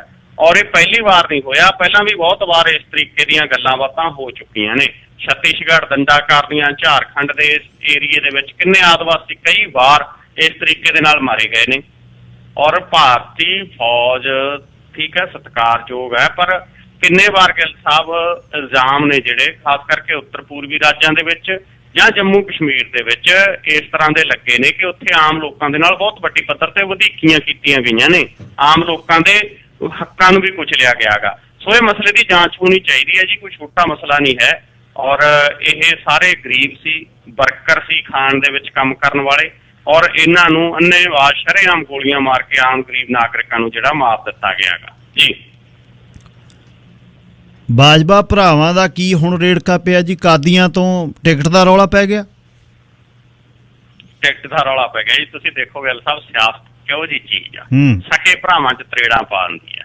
ਕਿੰਨਾ ਪਿਆਰ ਦੋਨਾਂ ਭਰਾਵਾਂ ਦਾ। ਕੱਲ ਤੱਕ ਕੈਪਟਨ ਅਮਰਿੰਦਰ ਨਾਲ ਇਕੱਠੇ ਗਏ, ਔਰ ਕੱਲ ਤੱਕ ਜਦੋਂ ਪ੍ਰਤਾਪ ਸਿੰਘ ਬਾਜਵਾ ਦੇ ਭਤੀਜੇ ਨੂੰ DSP ਲਾਉਣ ਦੀ ਤਿਆਰੀ ਸੀ ਤਾਂ ਪ੍ਰਤਾਪ ਸਿੰਘ ਬਾਜਵਾ ਵੀ ਖੁਸ਼ ਸੀ, ਫਤਿਹ ਜੰਗ ਬਾਜਵਾ ਵੀ ਖੁਸ਼ ਸੀ। ਕੈਪਟਨ ਦੇ ਆਸੇ-ਪਾਸੇ ਘੁੰਮਦੇ ਸੀ ਦੋਨੇ ਭਾਈ। ਆ ਪਿਛਲੇ ਦਿਨਾਂ ਦੇ ਵਿੱਚ ਆਪਾਂ ਜ਼ਿਕਰ ਵੀ ਕੀਤਾ ਸੀ, ਫਤਿਹ ਜੰਗ ਬਾਜਵਾ ਨੇ ਰੈਲੀ ਕਰਵਾਈ। ਉਸ ਰੈਲੀ 'ਚ ਨਵਜੋਤ ਸਿੱਧੂ ਪਹੁੰਚਿਆ ਤਾਂ ਉਦੋਂ ਲੱਗਦਾ ਸੀ ਕਿ ਸ਼ਾਇਦ ਭਾਵੇਂ ਪ੍ਰਤਾਪ ਸਿੰਘ ਬਾਜਵਾ ਨਜ਼ਰ ਨਹੀਂ ਆਏ ਕਿ ਸ਼ਾਇਦ ਬਾਜਵਾ ਭਰਾਵਾਂ ਦੇ ਸਿੱਧੂ ਨੇੜੇ ਚਲਿਆ ਗਿਆ, ਪਰ ਹੁਣ ਪਤਾ ਲੱਗਿਆ ਕਿ ਬਾਜਵਾ ਭਰਾਵਾਂ ਦੇ ਸਿੱਧੂ ਨੇੜੇ ਨਹੀਂ ਗਿਆ, ਇਕੱਲੇ ਫਤਿਹ ਜੰਗ ਬਾਜਵਾ ਦੇ ਸਿੱਧੂ ਨੇੜੇ ਗਿਆ, ਕਿਉਂਕਿ ਪ੍ਰਤਾਪ ਸਿੰਘ ਬਾਜਵਾ ਨੇ ਕਾਦੀਆਂ ਦੀ ਸੀਟ ਤੋਂ ਇਲੈਕਸ਼ਨ ਲੜਨ ਦੀ ਤਿਆਰੀ ਖਿੱਚੀ। ਹੁਣ ਹੋਇਆ ਗਿੱਲ ਸਾਹਿਬ ਇਹ ਕਿ ਕਾਦੀਆਂ ਤੋਂ ਫਤਿਹ ਜੰਗ ਬਾਜਵਾ MLA ਆ, ਔਰ ਸਿਟਿੰਗ MLA ਆ, ਤਾਂ ਉਹ ਤਿਆਰੀ ਕਰ ਰਿਹਾ ਕਿ ਅਗਲੀ ਵਾਰ ਇਲੈਕਸ਼ਨ ਮੈਂ ਲੜੂ। ਪ੍ਰਤਾਪ ਸਿੰਘ ਬਾਜਵਾ ਕਹਿੰਦਾ ਵੀ ਆਹ ਸਾਂਭੋ ਰਾਜ ਸਭਾ, ਮੈਂ ਤਾਂ MLA ਬਣ ਕੇ ਮੰਤਰੀ ਬਣਨਾ ਪੰਜਾਬ 'ਚ, ਚੜ੍ਹਾਈ ਤਾਂ ਪੰਜਾਬ 'ਚ ਮੰਤਰੀ ਬਣੇ ਦੀ ਹੁੰਦੀ ਹੈ। ਤੇ ਉਹਨੇ ਕਹਿਤਾ ਮੈਂ ਕਾਦੀਆਂ ਤੋਂ ਇਲੈਕਸ਼ਨ ਲੜੂ, ਸੇਫ ਸੀਟ ਲੱਗਦੀ ਆ ਉਹਨੂੰ, ਪਰ ਹੁਣ ਉਹਦੇ ਭਰਾ ਦੀ ਸੀਟ ਆ, ਤਾਂ ਉਹਦੇ 'ਚ ਪ੍ਰਤਾਪ ਸਿੰਘ ਬਾਜਵਾ ਤੇ ਫਤਿਹ ਜੰਗ ਬਾਜਵਾ ਦੇ ਵਿਚਾਲੇ ਕਾਦੀਆਂ ਸੀਟ ਨੂੰ ਲੈ ਕੇ ਰੇੜਕਾ ਖੜਾ ਹੋ ਗਿਆ। ਸੋ ਆਉਣ ਵਾਲੇ ਦਿਨਾਂ ਦੇ ਵਿੱਚ ਦੋਨੇ ਭਰਾਵਾਂ ਦੇ ਵਿੱਚ ਇਸ ਮਸਲੇ ਨੂੰ ਲੈ ਕੇ ਵੱਡੀਆਂ ਤਰੇੜਾਂ ਨਜ਼ਰ ਆਉਣਗੀਆਂ। ਕਾਂਗਰਸ ਹਾਈ ਕਮਾਂਡ ਨੇ ਮਸਲਾ ਨਾ ਸੰਭਾਲਿਆ ਤਾਂ ਦੋਨੇ ਭਰਾਵਾਂ ਦੇ ਵਿੱਚੋਂ ਬਖੇੜਾ ਇਸ ਰੂਪ ਤੱਕ ਜਾ ਸਕਦਾ, ਕੋਈ ਵੱਡਾ ਸਟੈਪ ਵੀ ਕੋਈ ਬੰਦਾ ਚੱਕ ਸਕਦਾ ਹੈ ਜੀ। ਡਰੱਗਸ ਮਾਮਲੇ ਦੇ ਵਿੱਚ ਹਾਈ ਕੋਰਟ ਨੇ ਪੰਜਾਬ ਸਰਕਾਰ ਨੂੰ ਕੀ ਕਿਹਾ ਤੇ ਮਜੀਠੀਆ ਕਿਉਂ ਚਿੰਤਤ ਨੇ? ਜੀ ਗਿੱਲ ਸਾਹਿਬ, ਦੇਖੋ ਡਰੱਗਸ ਮਸਲਾ ਗਾ ਜਿਹੜਾ ਹਾਈ ਕੋਰਟ ਦੇ ਵਿੱਚ ਚੱਲ ਰਿਹਾ ਸੀਗਾ, ਔਰ ਪੰਜਾਬ ਸਰਕਾਰ ਲਗਾਤਾਰ ਕਾਰਵਾਈ, ਜਦੋਂ ਸਵਾਲ ਉੱਠਦਾ ਸੀ ਵੀ ਸਪੈਸ਼ਲ ਇਨਵੈਸਟੀਗੇਸ਼ਨ ਟੀਮ ਨੇ ਡਰੱਗਸ ਦੇ ਮਸਲੇ ਦੇ ਉੱਤੇ ਰਿਪੋਰਟ ਤਿਆਰ ਕੀਤੀ ਆ, ਹਜ਼ਾਰਾਂ ਕਰੋੜ ਦਾ ਜੁੜਿਆ ਹੋਇਆ ਮਸਲਾ ਗਾ, ਔਰ ਪੰਜਾਬ ਦੀ ਜਵਾਨੀ ਇਹਦੇ ਵਿੱਚ ਗਰਸੀ ਪਈ ਹੈ, ਤੇ ਤੁਸੀਂ ਕਾਰਵਾਈ ਕਿਉਂ ਨਹੀਂ ਕਰਦੇ? ਕੈਪਟਨ ਅਮਰਿੰਦਰ ਸਿੰਘ ਨੇ 2017 ਦੀ ਇਲੈਕਸ਼ਨ ਵੇਲੇ ਗੁਟਕਾ ਸਾਹਿਬ ਤੇ ਹੱਥ ਰੱਖ ਕੇ ਸਹੁੰ ਵੀ ਖਾਧੀ ਸੀ ਨਾ ਕਿ 4 ਹਫ਼ਤਿਆਂ 'ਚ ਨਸ਼ਿਆਂ ਦਾ ਲੱਕ ਤੋੜ ਦੂੰ। ਪੌਣੇ 5 ਸਾਲ ਹੋ ਗਏ, ਲੱਕ ਤੋੜਨਾ ਤਾਂ ਦੂਰ ਦੀ ਗੱਲ, ਡਰੱਗਸ ਦੀ ਜਿਹੜੀ ਸਪਲਾਈ ਚੇਨ ਆ ਉਹ ਨਹੀਂ ਟੁੱਟੀ ਇਹਨਾਂ ਤੋਂ। ਔਰ ਇਹਦੇ ਤੇ ਗਿੱਲ ਸਾਹਿਬ ਜਦੋਂ ਵੀ ਸਵਾਲ ਉੱਠਦੇ ਸੀ, ਭਾਵੇਂ ਸਪੈਸ਼ਲ ਇਨਵੈਸਟੀਗੇਸ਼ਨ ਟੀਮ ਦੇ ਵਿੱਚ ਹਰਪ੍ਰੀਤ ਸਿੱਧੂ ਹੋਰੀ ਸੀ, ਉਹ ਅਮਰੀਕਾ ਚਲੇ ਗਏ ਸੀ ਬਾਅਦ ਦੇ ਵਿੱਚ, ਹਾਲਾਂਕਿ ਉਹਨਾਂ ਦੀ ਪੋਸਟਿੰਗ ਇੱਥੇ ਹੀ ਹੈ, ਪਰ ਇਹਨੂੰ ਲੈ ਕੇ ਸਵਾਲ ਇਹ ਉੱਠਦੇ ਰਹੇ ਕਿ ਸਰਕਾਰ ਕਾਰਵਾਈ ਨਹੀਂ ਕਰ ਰਹੀ। ਜਦੋਂ SP ਤੱਕ ਗੱਲ ਪਹੁੰਚੀ ਸੀ, ਮਸਲਾ ਰੋਕਤਾ ਸੀ। ਫਿਰ ਵੀ ਖੈਰ ਜਿਹੜੀ STF ਦੀ ਰਿਪੋਰਟ ਹੈ, ਉਹ ਰਿਪੋਰਟ ਤਾਂ ਗੁਪਤ ਹੈ, ਉਹ ਅਦਾਲਤ ਦੇ ਵਿੱਚ ਪਈ ਹੈ, ਪਰ ਅਦਾਲਤ ਨੇ ਉੱਤੇ ਕਦੇ ਇਹ ਨਹੀਂ ਕਿਹਾ। ਅੱਜ ਜੋ ਗਿੱਲ ਸਾਹਿਬ ਪੰਜਾਬ ਸਰਕਾਰ ਨੂੰ ਝਾੜ ਪਾਈ ਹੈ, ਅਦਾਲਤ ਨੇ ਇਹੀ ਪਾਈ ਆ।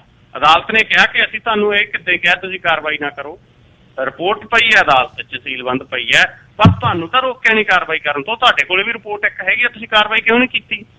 ਔਰ ਮਜੀਠੀਆ ਚਿੰਤਤ ਨਜ਼ਰ ਆ ਰਿਹਾ। ਮਜੀਠੀਆ ਨੇ ਉੱਥੇ ਵਕੀਲ ਵੀ ਲਿਜਾ ਕੇ ਖੜੇ ਕੀਤੇ। ਹੁਣ ਜਿਹੜੀ ਰਿਪੋਰਟ ਜਨਤਕ ਹੀ ਨਹੀਂ ਹੋਈ ਨਾ, ਮਜੀਠੀਆ ਨੂੰ ਕੀ ਪਤਾ ਲੱਗ ਗਿਆ ਕਿ ਉਹ ਰਿਪੋਰਟ ਦਾ ਵਿੱਚ ਮਜੀਠੀਆ ਹੋ ਸਕਦਾ ਹੈ? ਤਾਂ ਅਦਾਲਤ ਨੇ ਵੀ ਇਹ ਗੱਲ ਪੁੱਛੀ ਹੈ ਮਜੀਠੀਆ ਦੇ ਵਕੀਲ ਕੋਲੋਂ ਕਿ ਤੁਹਾਨੂੰ ਕਾਹਦੀ ਚਿੰਤਾ ਹੈ। ਸੋ ਮਸਲੇ ਦੀ ਅਗਲੀ ਸੁਣਵਾਈ ਵੀ ਅਦਾਲਤ ਦੇ ਵਿੱਚ ਜਿਹੜੀ ਆ ਉਹ ਮੁਕਰਰ ਕੀਤੀ ਗਈ ਹੈ, ਪਰ ਪੰਜਾਬ ਸਰਕਾਰ ਇੱਥੇ ਗਿੱਲ ਸਾਹਿਬ ਹੁਣ ਘਿਰਦੀ ਨਜ਼ਰ ਆ ਰਹੀ ਹੈ ਕਿ ਬਹਾਨਾ ਕਾਹਦਾ ਬਣਾ ਰਹੇ ਨੇ, ਕਾਰਵਾਈ ਕਿਉਂ ਨਹੀਂ ਕਰ ਰਹੇ। ਅਕਾਲੀ ਦਲ ਵਾਲੇ ਧਰਨੇ ਵੀ ਲਾਈ ਜਾਂਦੇ ਨੇ। ਪਿਛਲੇ ਦਿਨੀ ਚਰਨਜੀਤ ਚੰਨੀ ਹੋਰਾਂ ਦੀ ਰਿਹਾਇਸ਼ ਦੇ ਮੂਹਰੇ ਜਾ ਕੇ ਗ੍ਰਿਫਤਾਰੀਆਂ ਦੇਣ ਦਾ ਵੀ ਇਹਨਾਂ ਨੇ ਡਰਾਮਾ ਕੀਤਾ ਕਿ ਤੁਸੀਂ ਵਿਕਰਮਜੀਤ ਮਜੀਠੀਆ ਨੂੰ ਗ੍ਰਿਫਤਾਰ ਕਰ ਸਕਦੇ ਹੋ, ਪਰ ਵਿਕਰਮਜੀਤ ਮਜੀਠੀਆ ਨੂੰ ਗ੍ਰਿਫਤਾਰ ਕਰਨ ਵਾਲੇ ਪਾਸੇ ਨੂੰ ਵੀ ਸਟੈਪ ਚੱਕਦੇ ਨਜ਼ਰ ਨਹੀਂ ਆ ਰਹੇ। ਸੋ ਹੁਣ ਕਾਰਵਾਈ ਤਾਂ ਕੋਈ ਸਰਕਾਰ ਕਰ ਸਕਦੀ ਹੈ ਜੀ, ਕਰਨੀ ਵੀ ਪਊ ਇਹਨਾਂ ਨੂੰ, ਜਿੰਨਾ ਚੌਂ ਪਾਸੋਂ ਘਿਰਦੇ ਨਜ਼ਰ ਆ ਰਹੇ ਨੇ ਇਸ ਮਸਲੇ ਤੇ ਜੀ। ਤਰਨਤਾਰਨ ਗੁਰਦੁਆਰਾ ਸਾਹਿਬ ਦੇ ਵਿੱਚ ਜਾਂ ਕਿਹੜੇ ਗੁਰਦੁਆਰਾ ਸਾਹਿਬ ਦੇ ਵਿੱਚ 6 ਸਾਲ ਦੀ ਬੱਚੀ ਦੀ ਲਾਸ਼ ਮਿਲੀ ਆ ਪਾਰਕਿੰਗ 'ਚੋਂ? ਜੀ ਗਿੱਲ ਸਾਹਿਬ, ਇਹ ਗੋਇੰਦਵਾਲ ਸਾਹਿਬ ਦਾ ਮਸਲਾ ਜਿਹੜਾ ਉਹ ਹੈਗਾ, ਔਰ ਇਹ ਬੱਚੀ 6 ਦਿਨ ਤੋਂ ਲਾਪਤਾ ਸੀਗੀ। ਬੱਚੀ ਦੀ ਲਾਸ਼ ਆ ਜਿਹੜੀ ਗੁਰਦੁਆਰਾ ਬੋਹਲੀ ਸਾਹਿਬ ਦੀ ਹਦੂਦ ਦੇ ਅੰਦਰਲੀ ਪਾਰਕਿੰਗ 'ਚ ਦੱਬੀ ਮਿਲੀ ਹੈ, ਔਰ 30 ਨਵੰਬਰ ਨੂੰ ਇਹ 6 ਸਾਲਾ ਬੱਚੀ ਪ੍ਰਵੀਨ ਕੌਰ ਉਹ ਘਰੋਂ ਗੁਰਦੁਆਰਾ ਬੋਹਲੀ ਸਾਹਿਬ ਮੱਥਾ ਟੇਕਣ ਗਈ ਸੀ, ਪਰ ਵਾਪਸ ਨਹੀਂ ਆਈ। ਔਰ ਬੱਚੀ ਦੀ ਮਾਤਾ ਪਿਤਾ ਉਹਨਾਂ ਨੇ 6 ਦਿਨ ਬੱਚੀ ਨੂੰ ਗਿੱਲ ਸਾਹਿਬ ਲੱਭਦੇ ਰਹੇ ਕਿ ਬੱਚੀ ਗੁਰਦੁਆਰਾ ਸਾਹਿਬ ਗਈ ਸੀ, ਵਾਪਸ ਨਹੀਂ ਆਈ। ਪਰ ਅੱਜ ਜਦੋਂ ਉਸ ਬੱਚੀ ਦੀ ਲਾਸ਼ ਮਿਲੀ ਹੈਗੀ ਔਰ ਗੁਰਦੁਆਰਾ ਸਾਹਿਬ ਦੀ ਹਦੂਦ ਅੰਦਰੋਂ ਮਿਲੀ ਹੈ, ਹਾਲਾਂਕਿ ਗੁਰਦੁਆਰਾ ਸਾਹਿਬ ਦੇ ਮੈਨੇਜਰ ਭਗਵੰਤ ਸਿੰਘ ਦਾ ਕਹਿਣਾ ਇਹ ਹੈ ਕਿ ਬੱਚੀ ਦੀ ਲਾਸ਼ ਗੁਰਦੁਆਰਾ ਸਾਹਿਬ ਨਾਲ ਲੱਗਦੀ ਕੰਧ ਨਾਲ ਦੱਬੀ ਹੋਈ ਮਿਲੀ ਆ, ਜਦ ਕਿ ਪਰਿਵਾਰ ਦਾ ਕਹਿਣਾ ਇਹ ਆ ਕਿ ਜਿੱਥੋਂ ਲਾਸ਼ ਮਿਲੀ ਆ ਉਹ ਗੁਰਦੁਆਰਾ ਸਾਹਿਬ ਦੀ ਪਾਰਕਿੰਗ ਗਰਾਊਂਡ ਆ। ਸੋ ਇਹ ਮਸਲਾ ਹੁਣ ਭਖਿਆ ਹੋਇਆ ਜੀ। 6 ਸਾਲਾ ਬੱਚੀ 6 ਦਿਨ ਤੋਂ ਲਾਪਤਾ ਸੀਗੀ ਜੀ ਗਿੱਲ ਸਾਹਿਬ।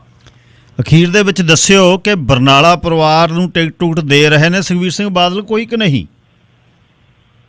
ਜੀ ਗਿੱਲ ਸਾਹਿਬ ਦੇਖੋ, ਬਰਨਾਲਾ ਪਰਿਵਾਰ ਦੀ ਸਥਿਤੀ ਤਾਂ ਉਹ ਬਹੁਤ ਮਾੜੀ ਬਣੀ ਹੋਈ ਹੈ। ਬਰਨਾਲਾ ਪਰਿਵਾਰ ਨੂੰ ਤਾਂ ਸੁਖਬੀਰ ਬਾਦਲ ਹੋਰੀ ਕਿਤੋਂ ਟਿਕਟ ਦਿੰਦੇ ਨਜ਼ਰ ਨਹੀਂ ਆ ਰਹੇ।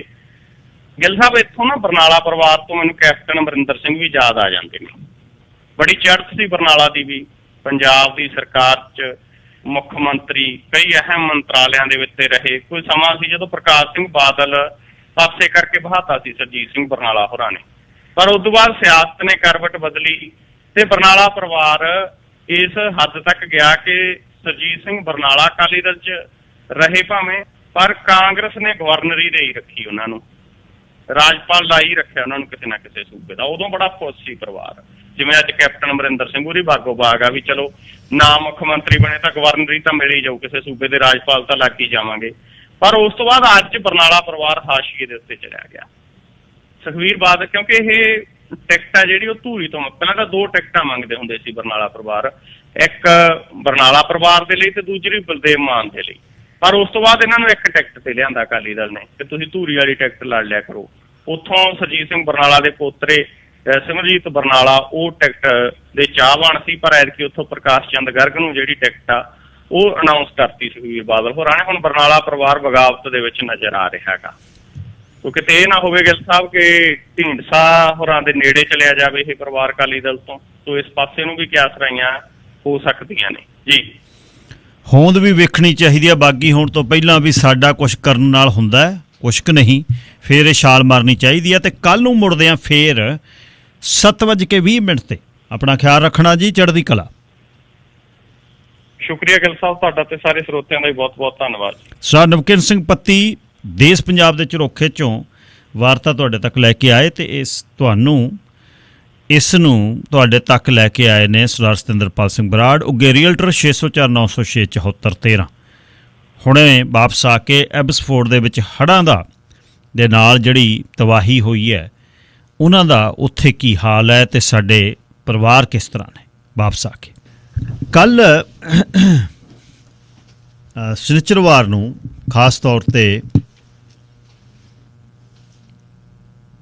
ਇੱਕ ਜਿਹੜਾ ਸਹਿਜ ਪਾਠ ਪ੍ਰਾਰੰਭ ਕੀਤੇ ਹੋਏ ਸੀ ਹੜ੍ਹ ਪੀੜਤਾਂ ਨੇ, ਸਾਡੇ ਪਰਿਵਾਰਾਂ ਨੇ, ਉਹਦੇ ਭੋਗ ਪਏ ਬਾਬਾ ਬੰਦਾ ਸਿੰਘ ਬਹਾਦਰ ਸਿੱਖ ਸੁਸਾਇਟੀ ਗੁਰਦੁਆਰਾ ਸਾਹਿਬ ਐਬਸਫੋਰਡ ਦੇ ਵਿੱਚ। ਉੱਥੇ ਸਾਰੇ ਮੀਡੀਆ ਦੇ ਵਿੱਚੋਂ ਤੇ ਰਾਜਨੀਤਿਕ ਧਾਰਮਿਕ ਸ਼ਖਸੀਅਤਾਂ ਸਾਰੀਆਂ ਸ਼ਾਮਲ ਹੋਈਆਂ। ਸਰਕਾਰ ਵੱਲੋਂ ਸਰਦਾਰ ਜਗਰੂਪ ਸਿੰਘ ਬਰਾੜ ਤੇ MLA ਅਲੈਕਸਿਸ ਜਿਹੜੇ ਦੋਨੇ ਹੀ ਸ਼ਾਮਲ ਹੋਏ ਤੇ ਲਿਬਰਲਸ ਦੇ MLA ਐਬਸਫੋਰਡ ਤੋਂ ਬੌਮਨ ਉਹ ਵੀ ਆਏ ਉੱਥੇ ਤੇ ਹੋਰ ਸਾਬਕਾ ਕਈ ਰਾਜਨੀਤਿਕ ਉਹ ਵੀ ਪਹੁੰਚੇ। ਵੱਡੀ ਗੱਲ ਜਿਹੜੀ ਸਾਰਿਆਂ ਦਾ ਧਿਆਨ ਸੀ ਉਹ ਇਹ ਸੀ ਵੀ ਸਰਕਾਰ ਸਾਨੂੰ BC ਦੀ ਸਰਕਾਰ ਕੀ ਕਹਿ ਰਹੀ ਹੈ। ਇੱਕ ਥੋੜ੍ਹਾ ਜਿਹਾ ਮਨ ਨੂੰ ਤੰਗੀ ਵੀ ਹੋਈ। ਸ਼ਹਿਰ ਬਹੁਤ ਵੱਡਾ, ਗਿਣਤੀ ਬਹੁਤ ਵੱਡੀ ਆ, ਇਕੱਠ ਘੱਟ ਸੀ, ਇਕੱਠ ਵੱਧ ਹੋਣਾ ਚਾਹੀਦਾ ਸੀ। ਜੇ ਭਾਈਚਾਰੇ ਦੀ ਆਪਣੇ ਮਨ 'ਚ ਪੀੜ ਹੋਵੇ, ਤੁਸੀਂ ਬਹੁਤ ਟਾਈਟ ਨੇੜੇ ਦੀ ਕਮਿਊਨਿਟੀ ਹੈ। ਚਲੋ ਗੁਰਦੁਆਰਾ ਸਾਹਿਬ ਹੈਗੇ ਅਲੱਗ-ਅਲੱਗ, ਪਰ ਇਸ ਸਮੇਂ ਵੀ ਕਿਹੜੇ ਗੁਰਦੁਆਰੇ ਤੁਸੀਂ ਜਾਂਦੇ ਹੋ ਤੇ ਅੱਜ ਕਿੱਥੇ ਜਾਣਾ, ਇਹ ਗੱਲ ਤੋਂ ਉੱਪਰ ਉੱਠ ਕੇ ਇਕੱਠ ਵੱਡਾ ਚਾਹੀਦਾ ਸੀ। ਖੈਰ ਸਰਕਾਰਾਂ ਨੂੰ ਸੁਨੇਹਾ ਮਿਲਿਆ ਹੋਇਆ ਕਿ ਕਿੰਨਾ ਨੁਕਸਾਨ ਕੀ ਉੱਥੇ ਹੈ ਹੀ ਕੱਖ ਨਹੀਂ। ਨੁਕਸਾਨ ਦੀ ਗੱਲ ਤਾਂ ਹੋਵੇ ਜੇ ਨੁਕਸਾਨ ਗਿਣਿਆ ਜਾਵੇ। ਅੱਜ ਬਹੁਤ ਵੱਡੀ ਇੱਕ ਖਬਰ ਹੈ ਕਿ 250 ਦੇ ਕਰੀਬ ਨੈਸ਼ਨਲ ਸਿਕਿਉਰਿਟੀ ਐਕਸਪਰਟਸ ਨੇ ਟਰੂਡੋ ਸਰਕਾਰ ਨੂੰ ਕਿਹਾ ਵੀ ਇਹ ਨੈਸ਼ਨਲ ਸਿਕਿਉਰਿਟੀ ਥ੍ਰੈਟ ਨੇ, ਜਿਹੜੇ ਪੈਂਡੈਮਿਕ ਤੇ ਕੁਦਰਤੀ ਜਿਹੜੀ ਆਫਤਾਂ ਦਾ ਆਉਣਾ, ਇਹਦੇ 'ਤੇ ਹੁਣ 42 ਸਫ਼ਿਆਂ ਦੀ ਇੱਕ ਅਸੈਸਮੈਂਟ ਦਿੱਤੀ ਹੈ। Centre of international governance innovation ਉਹਨਾਂ ਨੇ ਇਹ ਰਿਪੋਰਟ ਦਿੱਤੀ ਹੈ ਟਰੂਡੋ ਸਰਕਾਰ ਨੂੰ ਕਿ ਕਿਉਂਕਿ ਕੋਵਿਡ ਦੇ ਦੌਰਾਨ ਕੈਨੇਡੀਅਨ ਆਰਮਡ ਫੋਰਸ ਨੇ ਮੌਂਟਰੀਅਲ ਦੇ ਵਿੱਚ ਅਤੇ ਨਾਲ ਓਨਟਾਰੀਓ ਦੇ ਵਿੱਚ ਬਹੁਤ ਸੇਵਾਵਾਂ ਦਿੱਤੀਆਂ ਅਤੇ ਨਾਲ ਵੱਡੀ ਫੋਟੋ ਹੈ ਵਿਸਫੋਟ ਦੇ ਵਿੱਚ ਇੱਕ ਲੋਡਰ 'ਤੇ ਮੂਹਰੇ ਕੈਨੇਡੀਅਨ ਫੋਰਸਿਸ ਦੇ ਜਵਾਨ ਖੜ੍ਹੇ ਨੇ ਬਕਟ ਦੇ ਵਿੱਚ ਅਤੇ ਵਿੱਚ ਡੱਬੇ ਨੇ ਖਾਲੀ ਜਾਂ ਪਾਣੀ ਦੇ, ਅਤੇ ਪਾਣੀ ਦੇ ਵਿੱਚ ਦੀ ਟਾਇਰ ਅੱਧੇ ਜਿਹੜੇ ਨੇ ਡੁੱਬੇ ਹੋਏ ਨੇ। ਵੋਲਵੋ ਦੀ ਵੱਡੀ ਇੱਕ ਲੋਡਰ ਆ ਉਹ ਜਾ ਰਹੀ ਹੈ। ਹੁਣ ਜਿਹੜਾ ਕੁਛ ਇਹ ਸਾਡੇ ਕਿਸਾਨਾਂ ਨਾਲ ਹੋਇਆ, ਇਹਦੇ ਲਈ ਛੇਤੀ ਅਸੀਂ ਉਡੀਕ ਰਹੇ ਹਾਂ ਕਿ ਸਰਕਾਰ ਕੁਛ ਇਹਦੇ 'ਤੇ ਐਲਾਨ ਕਰੇ, ਕਿਉਂਕਿ ਅਸੀਂ ਇਸ ਤਰ੍ਹਾਂ ਸੋਚਦੇ ਹਾਂ ਜਿਵੇਂ ਆਪਣੇ ਦੇਸ਼ਾਂ ਦੇ ਵਿੱਚ ਹੜ੍ਹ ਪੀੜਤਾਂ ਲਈ ਜਾਂ ਕਿਸੇ ਲਈ ਵੱਡਾ ਅਫਸਰ ਆਉਂਦਾ ਹੈ, ਰਾਜਨੀਤਿਕ ਨੇਤਾ ਆਉਂਦਾ, ਉਹ ਕੁਛ ਨਾ ਕੁਛ ਕਹਿ ਜਾਂਦਾ, ਪਰ ਉਹ ਚੀਜ਼ਾਂ ਪੂਰੀਆਂ ਨਹੀਂ ਹੁੰਦੀਆਂ ਜਿਹੜੀਆਂ ਇੱਥੇ ਸਰਕਾਰਾਂ ਕੰਮ ਕਰਦੀਆਂ। ਜਿਸ ਤਰ੍ਹਾਂ ਸਰਦਾਰ ਜਗਰੂਪ ਸਿੰਘ ਬਰਾੜ ਉਹਨਾਂ ਨੇ ਵੀ ਗੱਲ ਕੀਤੀ ਕਿ ਦੋਨੇ ਸਰਕਾਰਾਂ ਦੇ ਮਿਨਿਸਟਰ ਜਿਹੜੇ ਖੇਤੀਬਾੜੀ ਮੰਤਰੀ ਨੇ ਸਾਡੇ ਸੂਬੇ ਦੇ ਅਤੇ ਸੈਂਟਰ ਦੇ, ਉਹ ਰਲ ਕੇ ਪਿਛਲੇ 6 ਦਿਨਾਂ ਤੋਂ ਨਾਲ ਆਪਣੀ ਅਫਸਰਸ਼ਾਹੀ ਦੇ ਕੰਮ ਕਰ ਰਹੇ ਨੇ। ਅਤੇ ਇਹਦੇ ਲਈ ਪੈਕੇਜ ਜਿਹੜਾ ਐਲਾਨਣਾ ਹੈ, ਜਿਹੜਾ ਜਗਰੂਪ ਸਿੰਘ ਬਰਾੜ ਉਹਨਾਂ ਨੇ ਕਿਹਾ ਵੀ ਮੁੜ ਪ੍ਰੋਡਕਸ਼ਨ 'ਤੇ ਤੁਹਾਨੂੰ ਲੈ ਕੇ ਆਵਾਂਗੇ, ਉਹ ਬਹੁਤ ਵੱਡਾ ਇੱਕ ਵਾਅਦਾ ਹੈ ਸਰਕਾਰ ਵੱਲੋਂ। ਅਤੇ ਹੈ ਕੋਈ ਵੱਡੀ ਗੱਲ ਨਹੀਂ, 100-150 ਫਾਰਮਰ ਨੇ ਯਾਰ, ਐਡੇ ਵੱਡੇ ਦੇਸ਼ ਲਈ ਇਹ ਕੱਖ ਨਹੀਂ ਹੈ। ਬਹੁਤ ਫੰਡਸ ਨੇ ਇਹਨਾਂ ਕੋਲ ਕੁਦਰਤੀ ਆਫਤਾਂ ਦੇ ਲਈ। ਔਰ ਇਹ ਅਸਲ ਕਹਾਣੀ ਜਿਹੜੀ ਇਹੀ ਆ ਵੀ ਉੱਥੇ ਹੈ ਹੀ ਕੱਖ ਨਹੀਂ। ਉਹ ਜ਼ਮੀਨ 'ਚ ਲੱਗੀ ਬੇਰੀ ਦੁਆਰਾ ਤੁਰਦੀ ਆ ਜਾਂ ਨਹੀਂ, ਉਹ ਮਾਰਚ ਅਪ੍ਰੈਲ 'ਚ ਪਤਾ ਲੱਗ ਜੂਗਾ ਮੌਸਮ ਬਹਾਰ 'ਚ। ਪਰ ਘਰਾਂ ਦਾ ਜਿਹੜਾ ਪਹਿਲੀ ਮੰਜ਼ਿਲ ਆ, ਜੇ ਤਾਂ ਹੈ ਹੀ ਰੈਂਚਰ, ਉੱਥੇ ਤਾਂ ਬਚਤੇ ਕੁਛ ਨਹੀਂ। ਜਿਹੜੇ 2 ਮੰਜ਼ਲੇ ਘਰ ਨੇ, ਇੱਕ ਮੰਜ਼ਿਲ ਥੱਲੜੀ ਤਾਂ ਤਬਾਹ ਹੋ ਗਈ। ਅਤੇ ਸਾਡਾ ਨਿਡਰਤਾ, ਸਾਡੀ ਅਣਖ ਹੈ ਜਿਹੜੀ, ਉਹ ਇਸ ਗੱਲ ਤੋਂ ਸਾਨੂੰ ਜਿਹੜਾ ਉਹ ਸਾਨੂੰ ਭਾਉਂਦੀ ਹੀ ਨਹੀਂ ਕਿ ਅਸੀਂ ਪੱਲੇ ਅੱਡੀਏ। ਸਾਡੀਆਂ ਤਵਾਰੀਖਾਂ ਨੇ, ਸਾਡਾ ਇਤਿਹਾਸ ਹੈ। ਕੋਸ਼ਿਸ਼ ਤਾਂ ਕੀਤੀ ਜਾਂਦੀ ਆ ਪੰਜਾਬੀ ਕਰਕੇ, ਟਿੱਪੀ ਵੀ ਨਹੀਂ ਪਾਉਂਦੇ ਪੰਜਾਬੀ। ਪੁੱਛਣ ਵਾਲਾ ਹੋਵੇ ਪੀੜਤਾਂ ਦੇ ਵਿੱਚ ਅਤੇ ਪੀੜਤਾਂ ਦੀ ਸਹਾਇਤਾ ਕਰਨ ਵਾਲੇ ਕੌਣ ਨੇ ਉੱਥੇ ਬੈਠੇ, ਪੰਜਾਬੀ ਨੇ ਕਿ ਸਿੱਖ ਨੇ? ਪੰਜਾਬੀਆਂ ਨੇ ਝੰਡੇ ਲਾਤੇ, ਪੰਜਾਬੀਆਂ ਨੇ ਆਹ ਕਰਤੇ, ਕਿਉਂਕਿ ਜੰਤਰ ਫਿੱਟ ਕੀਤੇ ਹੋਏ ਨੇ ਦਿਮਾਗ ਦੇ ਵਿੱਚ। ਜਿਹੇ ਆਲੇ ਜਿਹੇ ਕੁੱਜੇ, ਜਿਨ੍ਹਾਂ ਦੇ ਹੁੱਕੇ ਦਾ ਪਾਣੀ ਬਦਲਦੇ ਰਹੇ, ਜਿਹੜਾ ਕੁਛ ਉਹਨਾਂ ਨੇ ਸਿਖਾ ਕੇ ਭੇਜਣਾ ਉਹੀ ਕੁਛ ਕਰਨਾ। ਗੱਲਾਂ ਕਰਕੇ ਜਾਂ ਉੱਚੀਆਂ ਗੱਲਾਂ ਕਰਕੇ ਅਤੇ ਉੱਚੇ ਬੋਲ ਕੇ ਅਤੇ ਪਿੰਡਾਂ ਦੀਆਂ ਗੱਲਾਂ ਕਰਕੇ ਇਸ ਤਰ੍ਹਾਂ ਨਹੀਂ ਹੁੰਦੀਆਂ ਕੁਛ ਕਹਾਣੀਆਂ ਕਿ ਬਹੁਤ ਅਸੀਂ ਪੇਂਡੂ ਹਾਂ। ਗੱਲ ਇਹ ਹੈ ਕਿ ਕੀ ਸਾਡੇ ਦਿਲ ਦੇ ਸਾੜੇ ਨੇ ਜਿਹੜੇ ਉੱਥੇ, ਇੱਕ ਤਾਂ ਸਟੇਜ ਦੇ ਵਿੱਚ ਤੋਂ ਕਹੀ ਗਏ ਵੀ ਭਾਈ ਰਾਜਨੀਤੀ ਜਿਹੜੀ ਹੈ ਉਹਨੂੰ ਪਰਾਂ ਰੱਖਿਓ, ਪਰ ਮੀਡੀਆ ਦਾ ਸਾੜਾ ਇੰਨਾ ਹੈ, ਤੂੰ ਛੱਡ ਗੱਲ ਤੇ ਇੱਕ ਦੂਜੇ ਨੂੰ ਵੇਖ ਕੇ ਕੋਲੇ ਹੋ ਜਾਂਦੇ। ਅਤੇ ਸਾਡੇ ਤੋਂ ਕੀ ਭਾਲਦੀ ਹੈ ਕਮਿਊਨਿਟੀ, ਕੀ ਅਸੀਂ ਸਵਾਰ ਦੇਣਾ? ਸਾਡਾ ਤਾਂ ਇਹ ਆ ਵੀ ਕਿੰਨੇ ਟਿਊਨ ਇਨ ਹੋ ਕੇ ਮੈਨੂੰ ਸੁਣ ਰਹੇ ਨੇ, ਕਿੰਨੇ ਸਾਡੇ YouTube 'ਤੇ ਕਲਿੱਕ ਨੇ, ਬਸ ਉਹ ਇੱਥੇ ਦੇ ਹੋਣ, ਉਹ ਪੰਜਾਬ ਦੇ ਹੋਣ, ਬਸ ਸਾਡੀ ਤਾਂ ਝੰਡੀ ਉਸ ਗੱਲ 'ਤੇ ਹੈ ਬਈ ਇੰਨਿਆਂ ਨੇ ਵੇਖ ਲਿਆ। ਸੋ ਇਹ ਜਿਹੜੀ ਇਸ ਸਮੇਂ ਕਮਿਊਨਿਟੀ ਦੇ ਵਿੱਚ ਵੀ ਕਈ ਗੱਲਾਂ ਚੱਲਦੀਆਂ ਨੇ ਆਪਸ ਵਿੱਚ। ਕਮਿਊਨਿਟੀ ਦੇ ਦੁੱਖ, ਆਪਸ ਵਿੱਚ ਭਾਈਚਾਰੇ ਦੀ ਕੋਈ ਅਵੀ ਨਵੀ, ਉਹ ਜਦ ਮਰਜ਼ੀ ਕਰ ਲਓ, ਪਰ ਇਸ ਸਮੇਂ ਸਾਨੂੰ ਦੇਖਣਾ ਚਾਹੀਦਾ ਟੱਬਰ ਜਿਹੜੇ 40-40, 50-50 ਸਾਲਾਂ ਦੀ ਕਮਾਈ ਰੁੜ ਗਈ ਉਹਨਾਂ ਦੀ। ਦੂਜਾ, ਸਾਡੇ ਮਨ ਦੇ ਵਿੱਚ ਕੋਈ ਗੱਲ ਇਹੋ ਜਿਹੀ ਨਹੀਂ ਆਉਣੀ ਚਾਹੀਦੀ ਇਹ ਤਾਂ ਫਸਲ ਤੁਰ ਪੈਣੀ ਆ, ਇਹ ਤਾਂ ਇੰਸ਼ੋਰੈਂਸ ਮਿਲ ਜਾਣੇ ਨੇ। ਕੁਛ ਨਹੀਂ ਮਿਲਣਾ ਉੱਥੇ। ਫਸਲਾਂ ਪਦ ਪਾਣੀ ਉਤਰਦਾ ਅਤੇ ਕਿੰਨੀ ਕੰਟੈਮੀਨੇਸ਼ਨ ਆ, ਕਿਵੇਂ ਉਹ ਦੁਬਾਰਾ ਤੁਰਨੀ ਹੈ ਤਾਂ ਰੱਬ ਦੱਸੇਗਾ ਜਾਂ ਸਮਾਂ ਦੱਸੇਗਾ ਆਉਣ ਵਾਲੇ 3 ਮਹੀਨਿਆਂ ਦੇ ਵਿੱਚ। ਹੁਣ ਸਰਕਾਰਾਂ ਦੀ ਵਚਨਬੱਧਤਾ ਹੈ, ਸਰਕਾਰਾਂ ਦੀ ਗੱਲ ਜਿਹੜੀ ਉਸ ਇਕੱਠ ਦੇ ਵਿੱਚ ਪ੍ਰਭਾਵ ਦਿੱਤਾ ਗਿਆ ਹੈ ਕਿ ਸਰਕਾਰ ਨਾਲ ਖੜੀ ਹੈ ਅਤੇ ਸਰਕਾਰ ਨੂੰ ਖੜਨਾ ਪੈਣਾ। ਜੇ ਕੱਚ ਕੀਤੀ ਸਰਕਾਰ ਨੇ, ਦੋਨੇ ਸਰਕਾਰਾਂ ਜਾਂ ਤਿੰਨੇ ਸਰਕਾਰਾਂ ਨੇ, ਉਹ ਕੱਚ ਦਾ ਜਵਾਬ ਉਹਨਾਂ ਨੂੰ ਮਿਲਣਾ। ਇਹ ਗੱਲਾਂ ਠੀਕ ਨੇ, ਸਾਰੇ ਆਸ 'ਚ ਬੈਠੇ ਨੇ, ਤੁਹਾਡੇ ਵੱਲ ਝਾਕਦੇ ਨੇ। ਊਠ ਦੇ ਬੁੱਲ ਵਾਲੀ ਗੱਲ ਨਾ ਹੋ ਜਾਏ ਕਿਤੇ। ਰਾਜਨੀਤਿਕ ਸਾਰਿਆਂ ਨੂੰ ਇਹ ਸੁਨੇਹਾ ਹੈ ਕਿ ਤੁਹਾਡੇ ਅਧਿਕਾਰ ਖੇਤਰ 'ਚ ਹੈ ਜਾਂ ਨਹੀਂ, ਫਿਰ ਉੱਪਰਲਿਆਂ ਨੂੰ ਸੁਨੇਹਾ ਦੇ ਦਿਓ ਵੀ ਭਾਈਚਾਰਾ ਇਸ ਤਰ੍ਹਾਂ ਸੋਚਦਾ ਕਿ ਇਹ ਜਿਹੜਾ ਹੋਣਾ ਹੈ ਉਹ ਹੋਣਾ ਹੈ। ਜਿਵੇਂ ਪਹਿਲਾਂ ਕੀਤੇ ਵਾਅਦਿਆਂ ਤੋਂ ਖੱਬੇ ਸੱਜੇ ਗੱਲਾਂ ਹੋ ਰਹੀਆਂ, ਅੱਧੇ ਘੰਟੇ ਦੇ ਵਿੱਚ ਵਾਅਦੇ ਤੇ ਵਫਾ ਹੋਣ ਦੀਆਂ ਅੱਧੇ ਘੰਟੇ 'ਚ ਐਂ ਚੁਟਕੀ ਮਾਰ ਕੇ ਕਰ ਦਿਆਂਗੇ। ਹੁਣ ਇਸ ਔਰ ਇਹ ਵੀ ਹੈ ਕਮਿਊਨਿਟੀ ਵੀ ਝਾਕ ਰਹੀ ਆ ਵੀ ਇਸ ਦੁੱਖ ਦੇ ਸਮੇਂ ਕਿਹੜਾ ਰਾਜਨੀਤਿਕ ਲੀਡਰ ਉਹਨਾਂ ਦੇ ਕੋਲ ਆਉਂਦਾ। ਆਮ ਰੇਡੀਓ ਤੇ ਆ ਕੇ ਸਾਡੀ ਸਰਕਾਰ ਆਹ ਕਰਦੀ ਹੈ, ਸਾਡੀ ਸਰਕਾਰ ਆਹ ਕਰਦੀ ਹੈ, ਉਹਦੀਆਂ ਗੱਲਾਂ ਨਹੀਂ ਹੈ। ਹੁਣ ਕੌਣ ਆਉਂਦਾ ਇਹ ਵੀ ਦੇਖ ਰਹੇ ਨੇ ਲੋਕ। ਤੋ ਇਹ ਜਿਹੜਾ ਮਤਲਬ ਕੱਲ ਜਿਹੜਾ ਸੈਟਰਡੇ ਦਾ ਇਕੱਠ ਸੀ, ਉਹ ਇੱਕ ਗੁਰੂ ਦਾ ਓਟ ਆਸਰਾ ਲੈ ਕੇ ਗੁਰਦੁਆਰਾ ਸਾਹਿਬ ਦੇ ਵਿੱਚ ਸਿੱਖ ਇਕੱਠੇ ਹੋਏ ਸੀ ਅਤੇ ਉੱਥੇ ਉਹਨਾਂ ਨੇ ਅਰਦਾਸ ਬੇਨਤੀ ਕੀਤੀ, ਸਾਹਿਬ ਬੌੜੀ ਕਰ, ਅਤੇ ਇਹਦੇ ਨਾਲ ਅਸੀਂ ਪਹਿਰਾ ਵੀ ਦੇਣਾ, ਆਪਣੇ ਹੱਥੀਂ ਆਪਣਾ ਜਿਹੜਾ ਕਾਜ ਸਵਾਰਨ ਵਾਲੀ ਗੱਲ ਉਹ ਵੀ ਕਰਨੀ ਹੈ। ਅਕਾਊਂਟੇਬਿਲਟੀ ਹੈ ਇਹ ਨਹੀਂ ਹੈ ਵੀ ਕਿੰਨੇ ਸਾਨੂੰ ਸੁਣਦੇ ਨੇ ਅਤੇ ਕਿੰਨੇ YouTube 'ਤੇ ਸਾਡੇ ਕਲਿੱਕ ਨੇ। ਉਹਨਾਂ ਘਰਾਂ ਦੀਆਂ ਵੀਡੀਓ ਬਣਾਉਣੀਆਂ ਹੋਰ ਗੱਲ ਹੈ, ਗੱਲ ਉਹਨਾਂ ਦੇ ਨਾਲ ਇਹ ਨਹੀਂ ਕਰਨਾ ਵੀ ਉਹਨਾਂ ਕਰਕੇ ਸਾਡੀ ਚੜ੍ਹਾਈ ਹੋਣੀ ਆ। ਨਹੀਂ, ਚੜ੍ਹਾਈ ਉਹਨਾਂ ਦੀ ਹੋਣੀ ਆ ਜਿਨ੍ਹਾਂ ਦੇ ਸਿਰ ਤੋਂ ਛੱਤ ਹੈ ਨਹੀਂ, ਉਹਨਾਂ ਨੂੰ ਬਰਾਬਰ ਦੇ ਖਿੱਚ ਕੇ ਕਰਨਾ, ਮੋਢੇ ਨਾਲ ਲਾ ਕੇ ਇਹ 'ਤੇ ਪਹਿਰਾ ਦੇਣਾ। ਸਰਕਾਰਾਂ ਹੁਣ ਸੁਣਦੀਆਂ ਨੇ ਤਿੰਨੇ ਲੈਵਲ ਦੀਆਂ, ਖਿਆਲ ਰੱਖਿਓ ਸਲਿੱਪ ਨਹੀਂ ਅਸੀਂ ਹੋਣ ਦੇਣਾ ਤੁਹਾਨੂੰ। ਮਦਦ ਦਾ ਮਤਲਬ ਮਦਦ ਹੈ। 8:10 ਹੋਇਆ ਜੀ। ਗੱਲਬਾਤ ਮੈਂ ਖਬਰਾਂ ਤੋਂ ਪਹਿਲਾਂ ਐਪੀਸੋਡ ਦੇ ਵਿੱਚ ਹੜ੍ਹ ਪੀੜਤਾਂ ਦੀ ਗੱਲ ਕਰ ਰਿਹਾ ਸੀ। ਪਾਣੀ ਜਿਹੜਾ ਥੋੜ੍ਹਾ ਬਹੁਤਾ ਉਤਰ ਰਿਹਾ ਅਤੇ ਡਿੱਚਾਂ ਦੇ ਰਾਹੀਂ ਜਿਹੜੇ ਬਰਸਾਤੀ ਨਾਲੀਆਂ ਦੇ ਆਲੇ ਦੁਆਲੇ ਜਿਨ੍ਹਾਂ 'ਚੋਂ ਪਾਣੀ ਲੈਂਦੇ ਆ ਉਹਨਾਂ ਦੇ ਵਿੱਚ ਦੀ ਜਾ ਰਿਹਾ ਅਤੇ ਅੱਗੇ ਪੰਪਾਂ ਦੇ ਰਾਹੀਂ ਕੱਢ ਰਹੇ ਨੇ, ਤਾਂ ਹੌਲੀ ਹੌਲੀ ਉਹ ਘਟ ਰਹੇਗਾ। ਇੱਕ ਇਹਦੇ ਵਿੱਚੋਂ ਸੁਨੇਹਾ ਉਸ ਦਿਨ ਦੇ ਇਕੱਠ ਦੇ ਵਿੱਚ ਵੀ ਸਰ ਜਸਵੰਤ ਸਿੰਘ ਢਿੱਲੋਂ ਉਹਨਾਂ ਦੇ ਗੁਆਂਢੀ ਇੱਕ ਬਾਈਟਨ ਹੋਣੀ ਆਏ ਸੀ, ਉਹਨਾਂ ਨੇ ਵੀ ਕਿਹਾ ਵੀ ਐਸੋਸੀਏਸ਼ਨਾਂ ਕਿਹੜੀਆਂ ਨੇ ਜਥੇਬੰਦੀਆਂ। ਹੁਣ ਇਹਦੀ ਕਹਾਣੀ ਆ, ਉਹਨਾਂ ਨੇ ਦੱਸਿਆ ਕਿ ਖੇਤੀਬਾੜੀ ਮੰਤਰੀ ਹਰ ਰੋਜ਼ ਮੇਰੇ ਨਾਲ ਫੋਨ 'ਤੇ ਗੱਲ ਕਰਦੀ ਹੈ। ਹੁਣ 100 ਸਾਲ ਪਹਿਲਾਂ ਉੱਥੇ ਝੀਲ ਸੀ, ਝੀਲ ਭਰ ਲਈ, ਘਰ ਬਣਾ ਲਏ, ਇਹ ਗੱਲਾਂ ਕਰਨ ਵਾਲੀਆਂ ਨਹੀਂ ਹੈ। ਇਹਨਾਂ 'ਚ ਕੱਖ ਨਹੀਂ ਹੈ। ਉਹ ਤਾਂ ਗੱਲ ਲੰਘ ਗਈ। ਝੀਲ ਸੀ ਉੱਥੇ ਜਾਂ ਸਮੁੰਦਰ ਸੀ, ਗੱਲ ਆ ਉੱਥੇ ਬੇਰੀ ਲੱਗੀ ਹੋਈ ਸੀ, ਘਰ ਸੀ ਉੱਥੇ।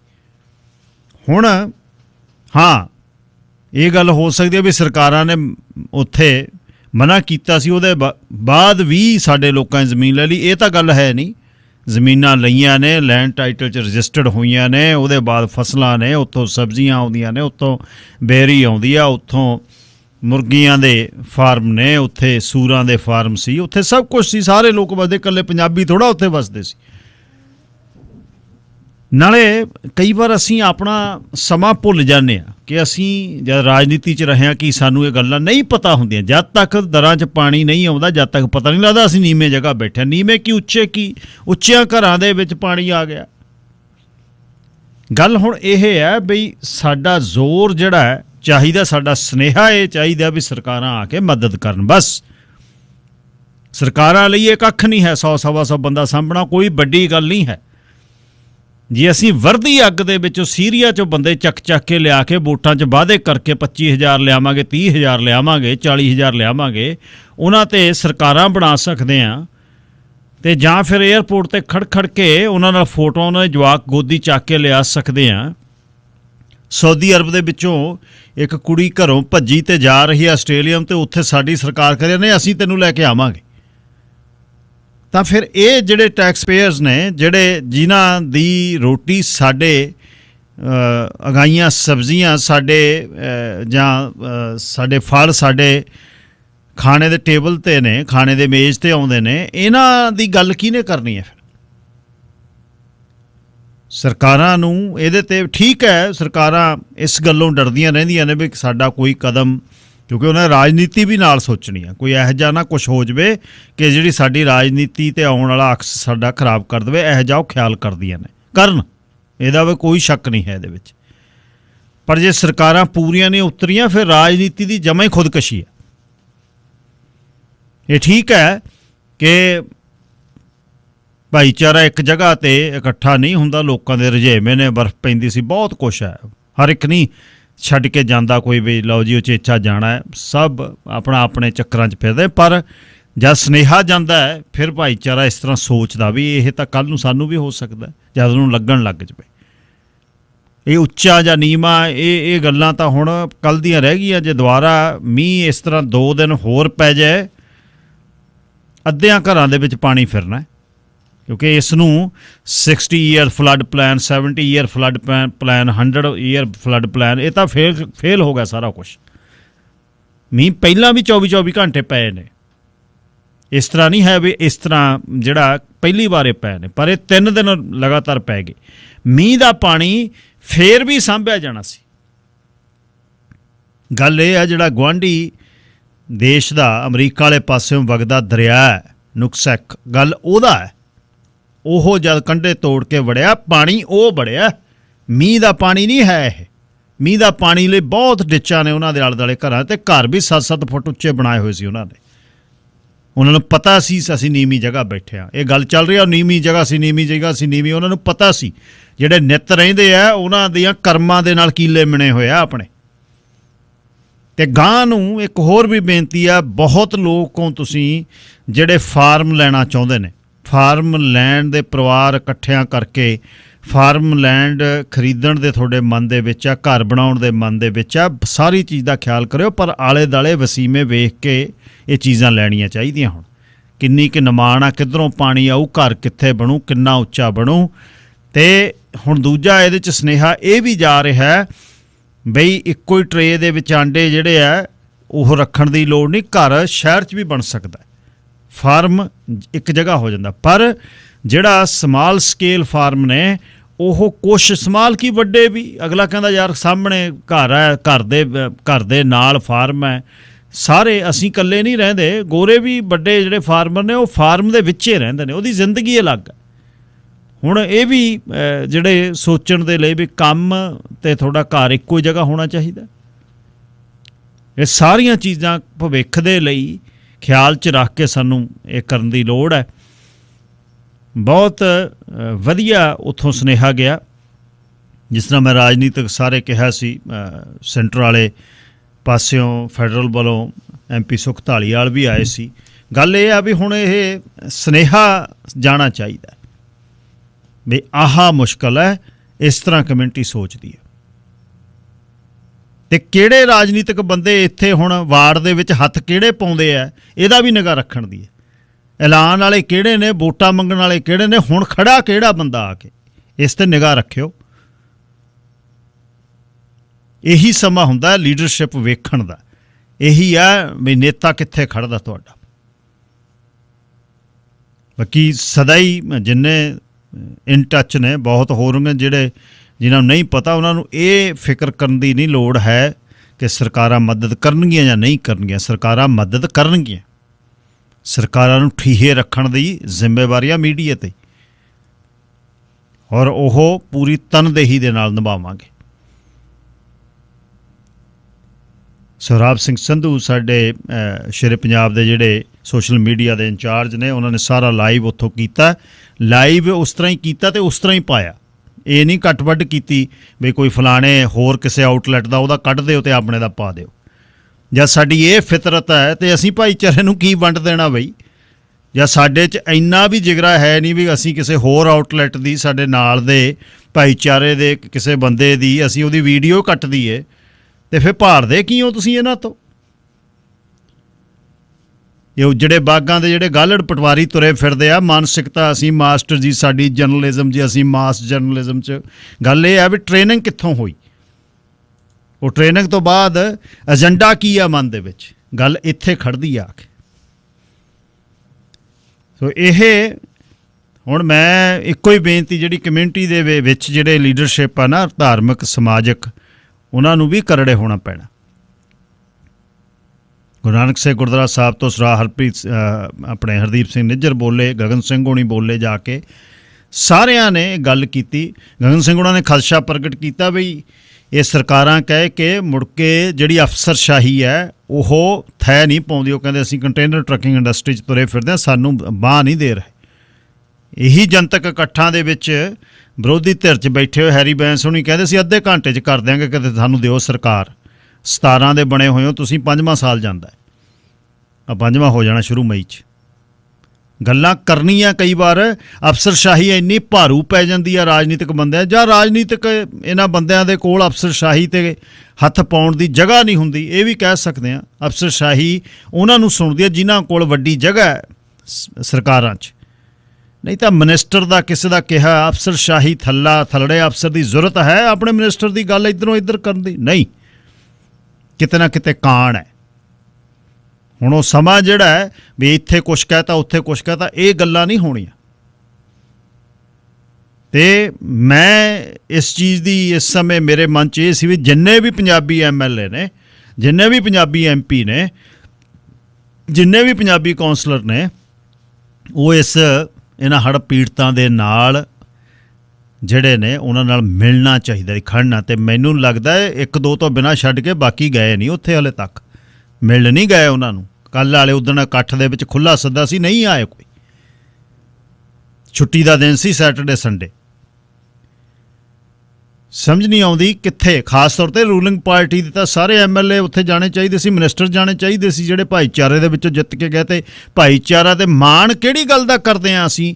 ਇੱਥੇ ਜੀ ਅੱਗੇ ਬੰਦੇ ਬੈਠੇ ਹੁੰਦੇ ਲਾ ਮੇਕਰ ਵਿਕਟੋਰੀਆ 'ਚੋਂ ਕਹਿੰਦੇ ਸੀ ਇਹ ਸਾਊਥ ਏਸ਼ੀਅਨ ਫਿਲਥੀ ਨੇ, ਇਹਨਾਂ ਨੂੰ ਹੰਡੂਰਸ ਨੂੰ ਭੇਜੋ।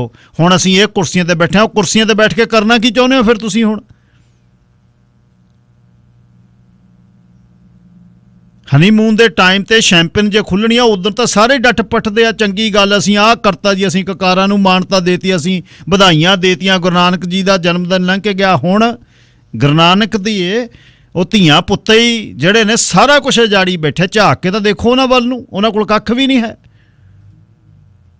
ਜ਼ੀਰੋ ਹੋ ਗਿਆ। ਇੰਸ਼ੋਰੈਂਸ ਇੰਡਸਟਰੀ ਨੇ ਲੱਤ ਨਹੀਂ ਲਾਉਣੀ ਤੇ ਤੁਸੀਂ ਜਾ ਕੇ ਉਹਨਾਂ ਨੂੰ ਮਿਲੋ ਵੀ ਨਾ। ਫਿਰ ਕਿਹੜੀ ਭਾਈਚਾਰੀ ਤੇ ਕਿੱਥੋਂ ਤੁਸੀਂ ਪੋਲੀਟੀਕਲ ਆਪਣੇ ਆਪ ਨੂੰ ਸਮਝਦੇ ਹੋ ਅਸੀਂ ਰਾਜਨੀਤਿਕ ਬਣ ਗਏ?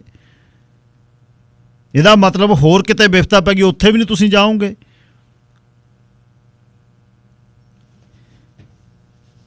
ਜਿਹੜਾ ਸ਼ਨਿਚਰਵਾਰ ਦਾ ਇਕੱਠ ਸੀ ਉਹਦੇ ਤੇ ਆਉਣਾ ਬਣਦਾ ਸੀ ਸਾਰਿਆਂ ਦਾ, ਖੁੱਲ੍ਹੇ ਸੱਦੇ ਸੀ ਉੱਥੇ, ਸਾਰੇ ਮੀਡੀਆ ਦਾ ਜਾਣਾ ਉੱਥੇ ਬਣਦਾ ਸੀ। ਪਰ ਤੁਸੀਂ ਦੇਖ ਲਓ ਉੱਥੇ, ਇਹ ਦੇਖ ਲਓ ਵੀ ਮੀਡੀਆ ਕਿਹੜਾ ਕਿਹੜਾ ਪਹੁੰਚਿਆ, ਰਾਜਨੀਤਿਕ ਕਿਹੜੇ ਕਿਹੜੇ ਪਹੁੰਚੇ, ਸਾਰੀ ਵੀਡੀਓ ਸ਼ੇਰੇ ਪੰਜਾਬ 'ਤੇ ਪਈ ਆ, ਸੁਣ ਲਿਓ।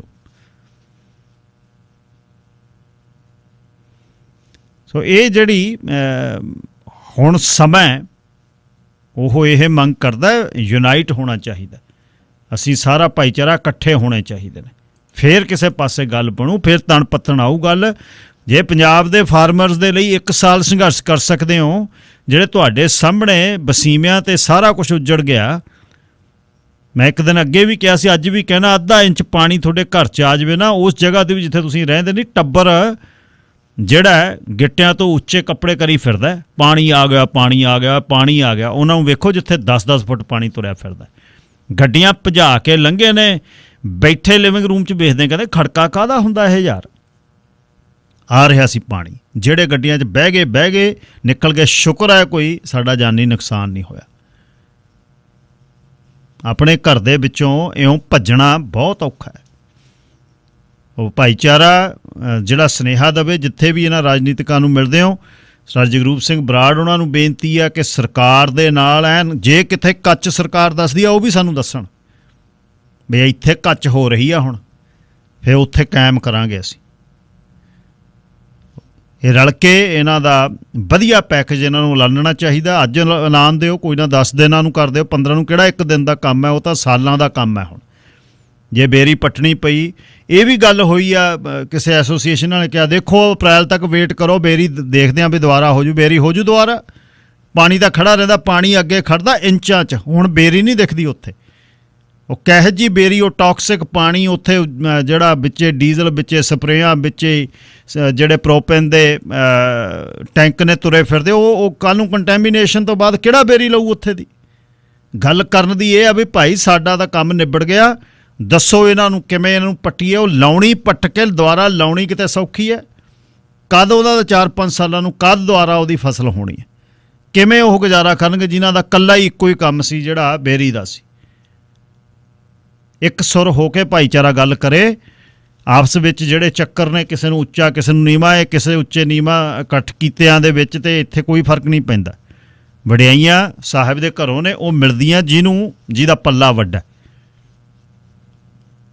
ਪਰ ਅਕਾਊਂਟੇਬਿਲਟੀ ਸਭ ਤੋਂ ਵੱਡੀ ਹੁਣ ਜਾਬਤੇ 'ਚ ਰਹਿ ਕੇ ਸਾਡੀ ਜਿਹੜੀ ਦਬਸ਼ ਹੈ ਉਹ ਰਾਜਨੀਤਿਕ ਬੰਦਿਆਂ 'ਤੇ ਕਾਇਮ ਹੋ ਕੇ ਇਹਨਾਂ ਨੂੰ ਸੁਨੇਹਾ ਜਾਣਾ ਚਾਹੀਦਾ ਸਰਕਾਰਾਂ ਨੂੰ ਕਿ ਬਈ ਹੁਣ ਸਮਾਂ ਹੈ, ਸਾਨੂੰ ਮਦਦ ਦੀ ਲੋੜ ਹੈ। ਦੋ ਸ਼੍ਰੀਲੰਕਨ ਦਾ ਇੱਕ ਕਿਸਮ ਦਾ, ਇੱਕ ਦਾ ਪਾਕਿਸਤਾਨ ਦੇ ਵਿੱਚ ਅਤੇ ਦੂਜੀ ਇੱਕ ਕੁੜੀ ਜਿਹੜੀ ਜਾਪਾਨ ਦੇ ਵਿੱਚ ਅੰਗਰੇਜ਼ੀ ਪੜ੍ਹ ਕੇ ਅਤੇ ਉੱਥੇ ਟੀਚਰ ਬਣਨਾ ਚਾਹੁੰਦੀ ਸੀ, ਉਸ ਦੀ ਮੌਤ। ਅਤੇ ਖਾਸ ਤੌਰ 'ਤੇ ਰਿਫਿਊਜ਼ੀਆਂ ਦਾ ਇਮੀਗ੍ਰੇਸ਼ਨ ਦਾ ਹਾਲ ਵਰਲਡ ਦੀ 3rd ਵੱਡੀ ਜਿਹੜੀ ਆਰਥਿਕਤਾ ਜਾਪਾਨ ਵੱਲੋਂ ਸਿਰਫ ਤੇ ਮੈਂ ਤੇ ਅਸੀਂ ਤੇ ਸਾਡਾ, ਉਹ ਜਿਹੜਾ ਇੱਕ ਭਾਵਨਾ ਦੁਨੀਆ ਦੇ ਵਿੱਚੋਂ ਰਿਫਿਊਜੀ ਆ ਰਹੇ ਨੇ, ਦੁਨੀਆ ਦੇ ਵਿੱਚੋਂ ਵੱਡੇ ਦੇਸ਼ ਨੇ ਜਿਹੜੇ ਰਿਫਿਊਜ਼ੀਆਂ ਨੂੰ ਲੈ ਰਹੇ ਨੇ, ਪੂਰਾ ਦੇਸ਼ ਬੈਲਜੀਅਮ ਵਰਗੇ, ਉਹ 10-10 12-12 ਹਜ਼ਾਰ ਜਿਹੜੇ ਦੁੱਖਾਂ ਨਾਲ ਪ੍ਰਭਾਵਿਤ ਲੋਕ ਨੇ, ਉਹਨਾਂ ਦੁੱਖਾਂ ਨਾਲ ਗਰਸੇ ਹੋਏ ਲੋਕ ਨੇ, ਸਮੇਂ ਦੇ ਹਾਲਾਤਾਂ ਤੋਂ ਪ੍ਰਭਾਵਿਤ ਨੇ, ਉਹਨਾਂ ਨੂੰ ਲੈ ਰਹੇ ਨੇ। ਜਾਪਾਨ ਕੀ ਕਰ ਰਿਹਾ ਉਦੋਂ? ਪਰ ਇਸ ਵੱਲ ਜਾਣ ਤੋਂ ਪਹਿਲਾਂ ਇੱਕ ਖਬਰ ਜਿਹੜੀ ਪਾਕਿਸਤਾਨ ਤੋਂ ਹੈ ਕਿ ਸ਼੍ਰੀਲੰਕਾ ਦਾ ਇੱਕ ਟੈਕਸਟਾਈਲ ਫੈਕਟਰੀ ਦਾ ਮੈਨੇਜਰ ਜਿਹੜਾ ਪ੍ਰਿਯੰਥਾ ਕੁਮਾਰਾ, ਉਹਨੂੰ ਸਿਆਲਕੋਟ ਦੇ ਵਿੱਚ ਭੀੜ ਨੇ ਕੱਢ ਕੇ, ਕੁੱਟ ਕੇ, ਮਾਰ ਕੇ ਜਿਉਂਦਿਆਂ ਉਹਨੂੰ ਅੱਗ ਲਾ ਦਿੱਤੀ। ਉਹਦੇ 'ਤੇ ਦੋਸ਼ ਇਹ ਲਾਏ ਨੇ ਕਿ ਇਹਨੇ ਇਸਲਾਮ ਦੇ ਖਿਲਾਫ ਕੁਫਰ ਤੋਲਿਆ। ਹੁਣ ਤੱਕ ਪਾਕਿਸਤਾਨ ਦੇ ਵਿੱਚ 1990 ਤੋਂ ਲੈ ਕੇ ਹੁਣ ਤੱਕ 80 ਜਿਹੜੇ ਦੇ ਕਰੀਬ ਲੋਕ ਮਾਰੇ ਜਾ ਚੁੱਕੇ ਨੇ, ਜਿਨ੍ਹਾਂ 'ਤੇ ਕੁਫਰ ਤੋਲਣ ਦਾ ਜਿਹੜਾ ਉਹ ਦੋਸ਼ ਲੱਗਦਾ। ਇਹ ਮੈਨੇਜਰ ਉੱਥੇ ਸੀ ਅਤੇ ਸ਼੍ਰੀਲੰਕਾ ਦਾ ਰਹਿਣ ਵਾਲਾ ਸੀ, ਟੈਕਸਟਾਈਲ ਇੰਜੀਨੀਅਰ ਸੀ, ਘਰਵਾਲੀ ਤੋਂ 2 ਜਵਾਕ ਆਪਣੇ ਛੋਟੇ 14 ਤੇ 9 ਸਾਲਾਂ ਦਾ। ਇਹਨੂੰ ਫੈਕਟਰੀ 'ਚੋਂ ਕੱਢ ਲਿਆ, ਸੋਟੀਆਂ ਦੇ ਨਾਲ ਕੁੱਟਿਆ ਗਿਆ ਅਤੇ ਦਰਜਨਾਂ ਦੇ ਕਰੀਬ ਭੀੜ ਹੈ, ਸੜਕ 'ਤੇ ਕੱਢ ਲਿਆਂਦਾ, ਫੈਕਟਰੀ 'ਚੋਂ ਕੱਢ ਕੇ ਅਤੇ ਅੱਗ ਲਾ ਦਿੱਤੀ। ਹੁਣ ਉਹ 'ਚੋਂ 7 ਜਣਿਆਂ ਨੂੰ ਫੜਿਆ, ਪਰ ਇਹ ਕਿਹਾ ਜਾਂਦਾ ਨਾ ਘੱਟ ਗਿਣਤੀ, ਇਹ ਨਹੀਂ ਹੈ ਵੀ ਘੱਟ ਗਿਣਤੀ ਕਿਸੇ ਵੀ ਦੇਸ਼ ਦੇ ਵਿੱਚ ਉਹ ਇੱਕੋ ਹੀ ਚੀਜ਼ ਹੈ। ਕਿਸੇ ਵੀ ਧਰਮ ਦੀ ਬਹੁਤਾਤ ਕਿਸੇ ਦੇਸ਼ ਦੇ ਵਿੱਚ ਹੈ, ਜਿੱਥੇ ਉੱਥੇ ਘੱਟ ਗਿਣਤੀ, ਘੱਟ ਹੋਰ ਧਰਮਾਂ ਦੇ ਘੱਟ ਗਿਣਤੀ ਦੇ ਲੋਕ ਰਹਿੰਦੇ, ਉਹਨਾਂ ਦਾ ਕੋਈ ਹਸ਼ਰ ਨਹੀਂ ਹੈ, ਕੋਈ ਵੀ ਦੇਸ਼ ਹੋਵੇ। ਸੋ ਇਹ ਜਿਹੜਾ ਬਲੈਸਫੇਮੀ ਇਸ ਨੂੰ ਕਿਹਾ ਜਾਂਦਾ ਹੈ ਅਤੇ ਕੁਫਰ ਤੋਲਣਾ, ਇਹਦੇ 'ਚ ਇਹ ਗੱਲ ਹੋਈ ਹੈ। ਸ਼੍ਰੀਲੰਕਾ ਦੇ ਵਿੱਚ ਇਸ ਗੱਲ ਬਹੁਤ ਚੱਲ ਰਹੀ ਹੈ ਵੀ ਇਹ ਕੀ ਹੋਇਆ, ਕਿਉਂ ਮਾਰਿਆ ਜਨਰਲ ਮੈਨੇਜਰ ਜਿਹੜਾ ਪਾਕਿਸਤਾਨ ਦੀ ਇੱਕ ਟੈਕਸਟਾਈਲ ਫੈਕਟਰੀ ਦਾ ਸੀ ਸਿਆਲਕੋਟ ਦੇ ਵਿੱਚ, ਇਹਨੂੰ ਕਿਉਂ? ਅਤੇ ਉਹ 'ਤੇ ਦੋਸ਼ ਇਹ ਲਾਇਆ ਕਿ ਇਸ ਨੇ ਕੁਫਰ ਤੋਲਿਆ ਇਸਲਾਮ ਦੇ ਖਿਲਾਫ। ਹੁਣ ਉਹਨੇ ਕੀ ਕਿਹਾ ਹਾਲੇ ਉਸ ਦਾ ਨਹੀਂ ਪਤਾ, ਨਾ ਕੋਈ ਇਹ ਦੱਸਿਆ ਗਿਆ। ਉਹ ਕੋਈ ਅੰਦਰੋਂ ਬੰਦਾ ਕੱਢਤਾ ਹੋਵੇ ਉਹਨੇ ਇਕੱਠ ਕਰਕੇ ਵੀ ਇਹਨੂੰ ਕੌਣ ਸੁਣਦਾ, ਇੱਥੇ ਸ਼੍ਰੀਲੰਕਨ ਨੂੰ ਕਿਹੜਾ ਸੁਣਦਾ, ਕੱਢ ਲਓ ਬਾਹਰ। ਅਤੇ ਹੁਣ ਇਹਦੇ 'ਤੇ ਸ਼੍ਰੀਲੰਕਾ ਦੇ ਵਿੱਚ ਬਹੁਤ ਗੱਲ ਚੱਲ ਰਹੀ ਹੈ। 80 ਵਰ੍ਹਿਆਂ ਦੀ ਮਾਂ ਹੈ ਇਸ ਕੁਮਾਰ ਦੀ, ਅਤੇ ਉਹਨਾਂ ਨੇ ਹਾਲੇ ਤੱਕ ਦੱਸਿਆ ਨਹੀਂ। ਇੱਕ ਹੋਰ ਇਸ ਦਾ ਭਾਈ ਕਮਲ ਜਿਹੜਾ ਉਹ ਫੈਸਲਾਬਾਦ 'ਚ ਰਹਿੰਦਾ, ਅਤੇ ਦੋਨੇ ਹੀ ਟੈਕਸਟਾਈਲ ਫੈਕਟਰੀਆਂ 'ਚ ਕੰਮ ਕਰਦੇ ਆ। ਸਿਆਲਕੋਟ ਦੇ ਵਿੱਚ 2010 'ਚ ਪ੍ਰਿੰਥਾ ਕੁਮਾਰ ਆਇਆ ਅਤੇ ਬਸ ਨਿਬੜ ਗਈ ਕਹਾਣੀ। ਜਦ ਧਰਮ ਦੀ ਗੱਲ, ਧਰਮ ਦੀ ਬੇਅਦਬੀ ਦਾ ਚੱਕਰ ਪਾ ਦੇਣਾ ਹੈ, ਉਹ ਕਿਤੇ ਵੀ ਮਾਰ ਦਿਓ ਤੁਸੀਂ। ਭਾਰਤ 'ਚ ਵੀ ਹੁੰਦਾ, ਇਹ ਗਾਵਾਂ ਲੈ ਕੇ ਜਾ ਰਹੇ ਨੇ ਜੀ, ਇਹ ਬੁੱਚੜ ਨੇ ਜੀ, ਉੱਥੇ ਕੱਢ ਲਓ ਬਾਹਰ। ਔਰ ਇੱਕ ਜਿਉਂਦੇ ਜੀ ਅੱਗ ਲਾ ਕੇ ਸਾੜਨ ਦਾ ਬੜਾ ਕਾਮਨ ਜਿਹਾ ਇੱਕ ਤਰੀਕਾ ਹੈ ਕਿਸੇ ਨੂੰ ਮਾਰਨ ਦਾ ਇਹਨਾਂ ਦੇਸ਼ਾਂ 'ਚ। ਅੱਛਾ, ਦੂਸਰੀ ਜਿਹੜੀ ਮੈਂ ਜਾਪਾਨ ਦੀ ਤੁਹਾਡੇ ਨਾਲ ਮੈਂ ਇਹ ਤਾਂ ਅੱਜ ਕਰਨੀ ਆ ਤੁਹਾਡੇ ਨਾਲ, ਇੰਟਰਨੈਸ਼ਨਲ ਇੱਕ ਖਬਰ ਕਿ ਆਹ ਦੇਸ਼ ਜਿੱਥੇ ਆਪਾਂ ਬੈਠੇ ਹਾਂ, ਇੱਥੇ ਕਿਵੇਂ ਰਿਫਿਊਜੀ ਆਉਂਦੇ ਨੇ, ਕਿਸ ਤਰ੍ਹਾਂ ਆ ਕੇ ਉਹਨਾਂ ਦੀ ਐਪਲੀਕੇਸ਼ਨ ਅਰਜ਼ੀ ਹੋ ਜਾਵੇ ਜਾਂ ਨਾ ਹੋ ਜਾਵੇ, ਉਹਨਾਂ ਨੂੰ ਕੋਈ ਨਹੀਂ ਤੰਗ ਕਰਦਾ, ਕੋਈ ਨਹੀਂ ਉਹਨਾਂ ਵੱਲ ਝਾਕਦਾ। ਇਲੀਗਲ ਬੰਦੇ 20 ਸਾਲਾਂ ਦੇ 15 ਸਾਲਾਂ ਦੇ ਰਹਿੰਦੇ, ਅਸਾਈਲਮ ਦਾ ਕੇਸ ਲੱਗਿਆ, ਫਰੀ ਚੱਲੋ, ਆ ਚੱਕ ਮੈਡੀਕਲ ਤੇ ਰਹਿ ਆਰਾਮ ਕਰ। ਪਰ ਇਹਨਾਂ ਦੇਸ਼ਾਂ 'ਚ ਅਕਸਰ ਵੀ ਤੁਸੀਂ ਭਾਈਚਾਰੇ ਨੂੰ ਵੀ ਵੇਖਿਓ ਕਦੇ, ਬਹੁਤ ਆਪਾਂ ਇੱਥੇ ਅਲੱਗ-ਅਲੱਗ ਖਿੱਤਿਆਂ ਦੇ ਲੋਕ ਰਹਿੰਦੇ ਹਾਂ, ਤੁਸੀਂ ਵੇਖਿਓ ਬਈ ਕੋਈ ਵਿਪਤਾ ਦੇ ਸਮੇਂ ਕਿਹੜਾ ਭਾਈਚਾਰਾ ਅੱਗੇ ਹੋ ਕੇ ਕੌਣ ਮਦਦ ਕਰਦਾ। ਇਹ ਗੱਲ ਜ਼ਰੂਰ ਜਿਹੜੀ ਹੈ ਉਹ ਸੋਚਣ ਵਾਲੀ ਆ ਬਹੁਤ। ਤੁਸੀਂ ਦੇਖੋਗੇ ਕੁਛ ਕਮਿਊਨਿਟੀਆਂ ਇੱਥੇ ਵੀ ਲੋਅਰ ਮੇਨਲੈਂਡ ਦੇ ਵਿੱਚ ਉਹ ਨਹੀਂ ਲੱਭਣਗੀਆਂ ਕਿਤੇ ਵਿਪਤਾ ਦੇ ਸਮੇਂ ਵੀ ਆਹ ਖੜ੍ਹੇ ਹਾਂ ਅਸੀਂ। ਤੁਹਾਡੀ ਗੱਡੀ ਖੜ੍ਹ, ਤੁਸੀਂ ਸ਼ਹਿਰ ਉਹਨਾਂ ਦੇ ਬਣੇ ਬਣਾਏ ਸ਼ਹਿਰ ਨੇ, ਉੱਥੇ ਤੁਸੀਂ ਰਹਿ ਕੇ ਵੇਖਿਓ ਕਦੇ ਸੜਕ 'ਤੇ ਗੱਡੀ ਖੜ੍ਹਾ ਕੇ ਫਲੈਸ਼ ਲੱਗਦੇ, ਕੋਲ ਕੋਈ ਖੜ੍ਹ ਵੀ ਗਿਆ ਕੋਲ। ਜਾਪਾਨ ਵਰਲਡ ਦੀ ਤੀਸਰੀ ਵੱਡੀ ਆਰਥਿਕਤਾ ਹੈ। ਉੱਥੇ ਇੱਕ ਸਿੱਖ ਪਰਿਵਾਰ ਦੀ ਗੱਲ ਕਰਨ ਤੋਂ ਪਹਿਲਾਂ ਇਹ ਦੱਸਾਂ ਕਿ ਰਤਨਾਇਕੇ ਇੱਕ ਇਹ ਪਰਿਵਾਰ, 3 ਇਹ ਭੈਣਾਂ ਨੇ, ਉਹਦੇ ਵਿੱਚ ਇੱਕ ਭੈਣ ਜਿਹਦਾ ਨਾਮ ਵਿਸ਼ਮਾ ਹੈ, ਉਹ 2017 ਦੇ ਵਿੱਚ ਟੋਕੀਓ 'ਚ ਚਲੇ ਗਏ, ਨਰੀਟਾ ਦੇ ਵਿੱਚ ਚਲੇ ਗਏ ਵੀ ਅੰਗਰੇਜ਼ੀ ਪੜ੍ਹ ਕੇ ਮੈਂ ਉੱਥੇ ਅਧਿਆਪਕ ਲੱਗਣਾ। ਮੁੜ ਕੇ ਵੀਜ਼ੇ ਵਗੈਰਾ ਮੁੱਕ ਗਏ, ਫੜ ਕੇ ਉਹਦਾ ਉਹ ਹਸ਼ਰ ਕੀਤਾ ਜਦ ਪਰਿਵਾਰ ਨੇ ਵੇਖਿਆ, ਸੁੱਕੀ ਪਈ ਉਹਦੇ ਹੱਡੀਆਂ ਦਾ ਢਾਂਚਾ, ਤੇ ਮਰ ਗਈ ਉਹ। ਉਹਦੀਆਂ 2 ਭੈਣਾਂ ਨੇ ਉੱਥੇ ਹੁਣ ਕੇਸ ਲੜ ਰਹੀਆਂ ਨੇ। ਅਤੇ ਵੱਡੀ ਖਬਰ ਜਿਹੜੀ CNN ਨੇ ਬ੍ਰੇਕ ਕੀਤੀ ਹੈ ਇਹ ਕੱਲ੍ਹ, ਅਤੇ her dream to teach English in Japan ended with a lesson for the country. ਇਹਦੇ ਤੋਂ ਇੱਕ ਸੁਨੇਹਾ ਆਉਂਦਾ ਹੈ ਕਿ ਇਹਨਾਂ ਦੇਸ਼ਾਂ ਦੇ ਵਿੱਚ ਬਰੂਟੈਲਿਟੀ ਬਹੁਤ ਹੈ। ਲੱਗਦੇ ਹੀ ਸਾਊ ਲਿਖਣ, ਚਿਹਰੇ ਜਿਹੜੇ ਸਾਊ ਨੇ ਉਹਨਾਂ ਦੀ ਗੱਲ ਨਹੀਂ ਹੈ, ਦੇਸ਼ ਕੀ ਕਹਿੰਦਾ। ਇਮੀਗ੍ਰੇਸ਼ਨ ਦਾ ਐਡਾ ਟਾਈਟ, 11,000 ਬੰਦਿਆਂ ਦੇ ਵਿੱਚੋਂ 40 ਬੰਦਿਆਂ ਨੂੰ ਰਿਫਿਊਜੀ ਸਟੇਟਸ ਮਿਲਿਆ ਉੱਥੇ। ਇਮੀਗ੍ਰੇਸ਼ਨ ਡਿਪਾਰਟਮੈਂਟ ਦਾ ਇੰਨਾ ਕੰਟਰੋਲ ਆ ਬਿਊਰੋਕਰੇਸੀ 'ਤੇ, ਬਣ ਨਹੀਂ ਦਿੰਦੇ ਉਹ ਵੀ ਸਾਡਾ ਤੇ ਅਸੀਂ ਬਸ, ਦੁਨੀਆ ਦੇ ਨਾਲ ਸਾਡਾ ਕੋਈ ਮਤਲਬ ਨਹੀਂ। ਇਹ ਕਾਲਰ ਨੇ ਪਹਿਲੇ ਵਿਸ਼ੇ ਤੇ ਗੱਲ ਕਰਨੀ ਚਾਹੁੰਦੇ ਨੇ। ਕੈਸਰ ਜੀ ਸਤਿ ਸ੍ਰੀ ਅਕਾਲ। ਸਤਿ ਸ਼੍ਰੀ ਅਕਾਲ ਭਾਈ ਜੀ। ਸਤਿ ਸ਼੍ਰੀ ਅਕਾਲ ਭੈਣ ਜੀ। ਹਾਂਜੀ, ਇਹ ਜਿਹੜਾ ਹੋਇਆ ਪਾਕਿਸਤਾਨ, ਅਫਸੋਸਨਾਕ ਵਾਕਿਆ ਹੈ ਜੀ। ਇਹ ਜਿਹੜੇ ਸ਼ਰਪਸੰਦ ਨਾਸਰ ਨੇ ਨਾ ਮੁਲਕਾਂ 'ਚ ਹਰ ਜਗ੍ਹਾ ਜੀ, ਉਹ ਸਕੂਨ ਨਹੀਂ ਲੈਣ ਦੇਣਾ ਚਾਹੁੰਦੇ। ਗਿਆ ਵੀ ਉਹ ਬਲਾਸਮੀ ਦਾ ਜਿਹੜਾ ਕੇਸ ਹੈ ਉਹ ਇੰਨਾ ਕੁ ਸਖਤ ਹੈ ਨਾ ਸਾਡੇ। ਮੈਂ ਹਾਲੇ ਕੁਰਾਨ ਖੋਲ ਕੇ ਬੈਠੀ ਹੋਈ ਹਾਂ ਜੀ, ਔਰ ਤੁਹਾਨੂੰ ਇਹ ਦੱਸ ਦਿੰਦੀ ਹਾਂ ਕਿ ਜਦੋਂ ਆਜੂ ਸੱਲਮ ਨੇ ਕੋਈ ਸਫਾ ਤੇ ਚੜ ਕੇ ਤੇ ਬੁਲਾਇਆ, ਜਦੋਂ ਅੱਲਾ ਨੇ ਕਿਹਾ ਹੁਣ ਐਲਾਨ ਕਰ ਇਸਲਾਮ ਦਾ, ਜੀ ਬੁਲਾਏ, ਬਹੁਤ ਵੱਡੀ ਡਿਊਟੀ ਮੈਂ ਤੈਨੂੰ ਦਿੱਤੀ, ਐਲਾਨ ਕਰ। ਸਫਾ ਤੇ ਚੜ ਕੇ ਉਹਨਾਂ ਨੇ ਐਲਾਨ ਕੀਤਾ। ਸਵੇਰੇ ਸਵੇਰੇ ਕੋਈ ਇੱਕ ਨਾਰਾ ਹੁੰਦਾ ਸੀ, ਉਹ ਲਾਉਂਦੇ ਸੀ ਅਰਬ। ਅੱਛਾ ਜੀ। ਉਹ ਸਾਰੇ ਆ ਗਏ ਉੱਠ ਕੇ ਵੀ ਪਤਾ ਨਹੀਂ ਕੀ ਹੋ ਗਿਆ। ਉਹ ਜੋ ਸੱਲਮ ਨੂੰ ਉਹਨਾਂ ਪੁੱਛਿਆ ਵੀ ਚਾਚੇ ਤਾਏ ਸੀ ਸਾਰੇ ਆਪਣੇ ਸੀ। ਉਹਨਾਂ ਨੇ ਕਿਹਾ ਜੀ ਜੇ ਮੈਂ ਤੁਹਾਨੂੰ ਕਹਾਂ ਕਿ ਇਸ ਪਹਾੜ ਦੇ ਪਿੱਛੋਂ ਇੱਕ ਲਸ਼ਕਰ ਤੁਹਾਡੇ ਤੇ ਹਮਲਾ ਕਰੇਗਾ ਤੁਸੀਂ ਮੰਨੋਗੇ? ਉਹਨਾਂ ਕਿਹਾ ਜੀ ਮੰਨਾਂਗੇ, ਤੁਸੀਂ ਕਦੇ ਝੂਠ ਨਹੀਂ ਬੋਲਿਆ। ਉਹਨੇ ਕਿਹਾ ਫਿਰ ਮੈਨੂੰ ਅੱਲਾ ਦਾ ਹੁਕਮ ਹੋਇਆ ਕਿ ਇੱਕ ਅੱਲਾ ਦੀ ਪੂਜਾ ਕਰੋ, ਬੁੱਤਾਂ ਦੀ ਨਾ ਕਰੋ। ਸਕਾ ਚਾਚਾ ਸੀ, ਉਹਨੇ ਕਿਹਾ ਕਿ ਤੇਰੇ ਹੱਥ ਟੁੱਟ ਜਾਣ, ਤੂੰ ਇਸ ਗੱਲ ਵਾਸਤੇ ਸਾਨੂੰ ਸਵੇਰੇ ਸਵੇਰੇ ਉਠਾਇਆ ਵੇ। ਔਰ ਸੁਣੋ ਅੱਗੋਂ ਅੱਲਾ ਦਾ ਰੱਦ ਅਮਲ। ਮੈਂ ਉਹ ਸੂਰਤ ਪੜ੍ਹ ਕੇ ਉਹਦੀ ਤਰਜਮਾ ਦੱਸਣੀ ਹੈ ਜੀ। सूरत लाहब है आखिरी 3वें सिपारे दी कि तबाह हो जाए अबू लब के दोनों हाथ, और वो तबाह हो ही गया।